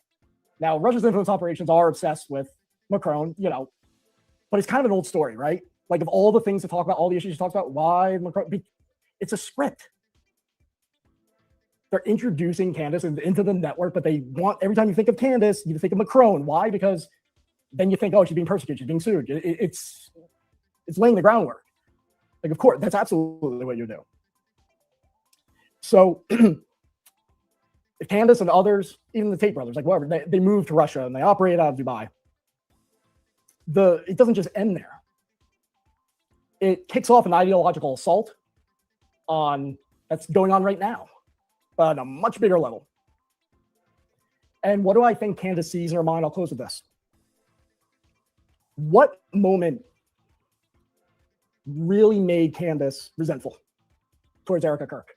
Like what really did it? What moment was she jealous of? Charlie's memorial. The money she made. Why? Because Erica, I think, handled a historical moment incredibly well. Like, it couldn't have been more important globally. Inspired people, just like Charlie did. Like, she fought back a wave of evil. There was a lot of bad things that could have happened. She fought it off by acting like a Christian and Christ-like. She forgave the assassin of her husband. And then things she talked about and how she did it, you knew it was genuine. And then she stood on the stage with the American flag and Trump. Now, there's a video of Candace when she's complaining about the aftermath of Charlie's death. Specifically, she goes, I thought it was going to be me and Trump and the FBI, and I'm going to find who killed my friend. She thought she was going to take up the mantle. Officially or unofficially, she'd be the face. I'm the one stepping in the shoes. I'm the one figuring out the killer. I'm the one with the FBI. I'm the one with Trump. What happened to the memorial? Erica Kirk, who she already was resentful for all the wrong reasons, is on there, does a fantastic job, which has to really burn. She's on there with Trump. Very similar to the scenario that Candace was saying she was so upset she didn't get to experience. Now look at what she's doing with Russia. Ideologically, and what she hopes will happen. I believe she envisions herself the closest thing to that now. I believe she's obsessed with being the anti-Erica Kirk. Absolutely obsessed. That her crusade against Erica Kirk is a microcosm of where she sees herself in the world. And it intersects with her ideology and everything else. I mean, that's why she's the opposite of everything. She doesn't forgive. It's not nice. I mean, everything is opposite. It's like a bizarro situation. I think Candace's behavior, I'll put it this way, Candace's behavior indicates that a scenario where the world looks at the balance of power and sees the American flag and Trump, or whoever the president is, and Israel, and Erica Kirk and Turning Point USA on one side. And on the other side is Candace, Tsarist Christianity, their allies, whoever else joins them, and Putin and the Russian flag. It's an almost biblical contrast, right? If you think about this. Like, it's stunning when you think about it. It sure is. If you look at Russia's influence operations, go back to 2018, which I believe were meant to influence, co-opt, potentially seize TPUSA. And they wanted to leverage Candace to do that, whether she knew it or not. If you read my article, you'll see it's very clear. That was the game plan. But if an influence campaign cannot take over a target, what does that influence campaign do? They destroy it.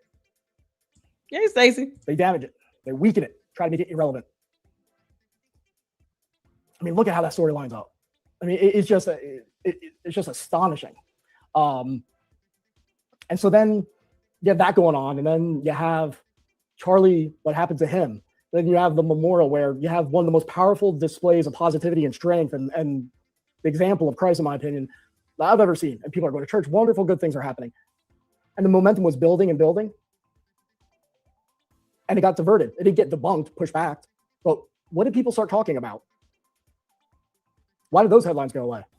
Of how people were going back to church, reading the Bible, and communicating with each other better. Why that stopped? Everyone started talking about Candace. Almost like the snake in the garden, almost like a biblical thing. Candace, you dumb demon. This force of light was accelerating, and then there's always an equal but opposite force, and it was her.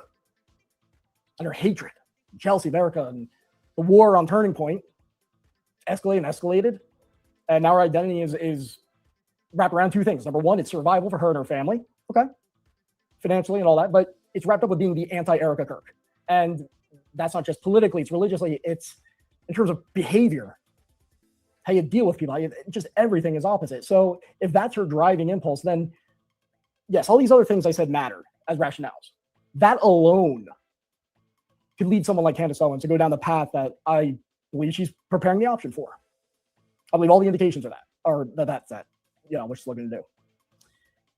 And by the way, before, it wasn't like I put all this together and said, oh my God, her only option is Russia and Dubai. I thought this a long time ago, way before the Russia trip was even announced.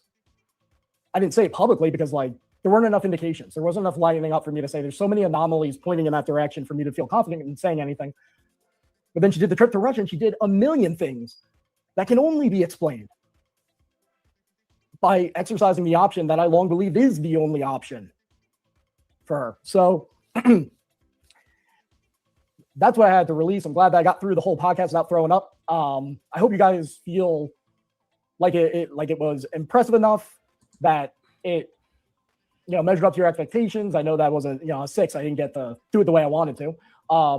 But more importantly, I think I hope it impacts how you view the world, the threats to the West, where things are going in the future. Because this is a story about American civil society and politics overall. It's not about Candace. It's not even about Candace versus Erica. That's just a microcosm, a representation of what's happening more broadly. And nobody, I've never had anybody say, I want to talk to you about the offensive by Russia's Tsarist Christianity. It's the number one ideological threat to Christianity today. The influence operations that I'm proud to have helped expose, because honestly, myself and my two colleagues, Eyepatchman and Restitutor on X, we destroyed that influence operation. That was going to be a big thing. Candace lying about that and showing up there and doing the tour. And the way these things work, our first impressions are everything. At that point, if you form the initial headlines and the narrative, most people don't go back to that. They don't revise it. You're just playing catch up at that point. We revealed the purpose and the meaning and fought back before Candace even left the United States. That entire media cycle is all negative. We didn't only counter it, we beat it. We made them pay a price. They ended up in the worst place. That's crazy. Almost never happens. But we had 1 week of negative coverage and people waking up to it. For example, Laura Loomer, I'm sure she would have come to the conclusion eventually anyway, but a 1 week focus on this based on civilian activism through people working with me and the Mauro Institute, which again, that is a little bit of a plug. If you want to support my work, ryanmauro.com, because I do want to continue doing this, but I don't have, I'm trying to be independent. I don't want to be a puppet of the tribes, of the political tribes, and get into that.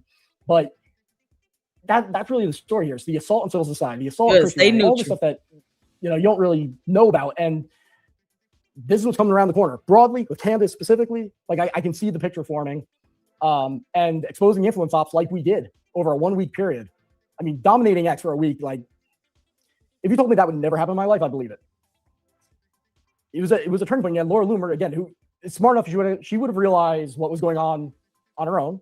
I'm not taking anything from her. By the way, she was the first one to report that something about Candace's trip having, like she said, it's not really a family vacation. Yes, she did. This guy is known as Russia's George Soros, involves Dugan. There's meetings going on.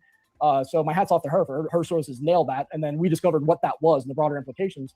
But she has some very admirable posts on that. She said, look, I fell for Russian propaganda that swarmed the conservative movement, took advantage of our tribalism. Well, if the left says it, it must be garbage. And then the left says, the right says it must be garbage. And then you never see the totality of the threat. That's why I define threat as the global seditionist movement. I won't go off on this. I'd love to talk to anyone if you want me to do a podcast about it, I'll do it. But I think that we view the conflict in our civil society, our political system, and globally in terms of security in completely the wrong way. That it's the way we look at things, the framing that we use it's obsolete.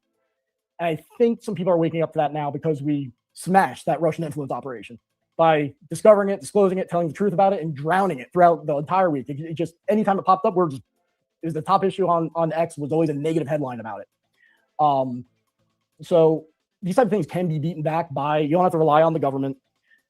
You don't have to outsource your responsibility. This is something you can do. It's something that you can support. Feel empowered. You're more empowered than ever. At every single crisis, every single situation where people hurt around the world, you can improve. Look at what I did in Afghanistan, for example, with volunteers. No skill set, no massive infrastructure, nothing. When we were helping the Christian Afghans get out, we just had time and phones. So let the past month, with all these revelations come forth, be an example to you, and let it be an inspiration. And I hope, again, I hope this met your expectations, that you found it interesting. But more importantly, I hope that you're looking at things in civil society differently, in the credibility of our political discourse, in what the biggest threat to America's survival is, what the biggest threat to Christianity is. I hope it impacted all that. And by the way, if I continue doing podcasts, if it makes sense to do, if I'm able to do it, honestly, financially, taking time off from work and everything, it's not all going to be like this. It's not all going to be lectures. It's not it'll be more standard podcast stuff. So it won't be like this every time if you don't like this. I'll do it once in a while for the people that do, when it's investigative stuff. But I'm not looking, if this isn't your style, it's not like a permanent thing. So if you didn't like it, give me another chance. All right. So thanks everyone for tuning in. Yo, you gotta love this. I loved it. I love the receipts. Our research game is strong, so is his. How do we get Ryan over here in the Lady Luck Club? Anyone know? Can we gotta get Ryan over here. Ryan, you want to come to Lady Luck Club? I would love to have you over here, honey. This was so good. He dropped receipts and receipts and more receipts and receipts. He had me looking up articles. Candace, they increased taxes on the rich over there in Russia. Good luck to that. Take your dumb ass over there, girl. This has been, I love the learning style podcast like this, where you're learning information and it encourages you, and just the journalism in me, is invigorated to do research as well while he's talking. I pulled up an article out of nowhere that saw that they passed the bill to raise taxes, as well as to push towards their 2-tier government system where they give the criminal more power. Candace, she's not going to look that stuff up, but if she wants to go to Russia and live over there, then bye. Bye, Felicia. Bye. Don't come back. Stay over there. Don't come back. You can't come back. Oh, man. I would love to have Ryan over here. Y'all invited him? Get out of here, Nikki. What did he say? Oh, I want him to come over here. Yes. He's got, oh, we love the evidence. I love the research. I want him to come over here. That would be awesome. If we can get Ryan up in the LLC, we will. We'll schedule it for July. It'll be one of the first we go back to collabing with. I wanted to give you all, a breather a little bit, as well as myself. But we'll get it going 1st of July and set some up. I would love to collab with him. That was very well done. Well done. And the pattern that he laid out, where you see this, let me escape to Russia, try to avoid a lawsuit. Child. Oh man, I wouldn't have been able to call that one. So you got to have a great memory to be able to kind of connect those dots like that. I didn't know who this whatever the Natasha person was. I never heard of him. But I would love for him to come over to the LLC. We will have him the 1st of July. We will have Johnny Walker Dread and talk about oh Lord, Rashad Ritchie from the Young Turks. He's still scamming and lying and making up fake degrees. This is ridiculous. So I would love it. I would love it. That would be awesome. Hopefully he feels better. And he was talking about he was sick and stuff. But that was good. I appreciate you guys tuning in. Thank you all for tuning in and joining me with the watch party. We're going into 3 hours and 26 minutes. And then we have a Candace marathon scheduled for Saturday at 1 p.m. Eastern. And then we'll finish up part 3 with Umar. And we're going to get it in. So I appreciate you all. Thank y'all so much. He was sick. I hope he feels better. We'll try to I did send a comment on X saying that I would love to collab with him. And then hopefully we can get him, reach out to him tomorrow. I'll reach out to him tomorrow with a regular PM so that I can see what he's got going on for the 1st of July. I would love to have him in the LLC. I love the research. I love when people come with receipts and information. It is absolutely amazing. And you just kind of lay it out and you get to see the full picture. And his research game is strong. So is ours. But his is strong and I love it. All right. So thank y'all. Y'all hit that like button. Make sure when this concludes, you guys hype this video up. Now stop playing around with it. Hype it up. Like the video. Let's get more views and stuff on it. Eyes and ears on this. And get that information out. I did go over the lawsuit updates for both Brian Harpool as well as the Macron lawsuit. But I will go over it again tomorrow in our marathon.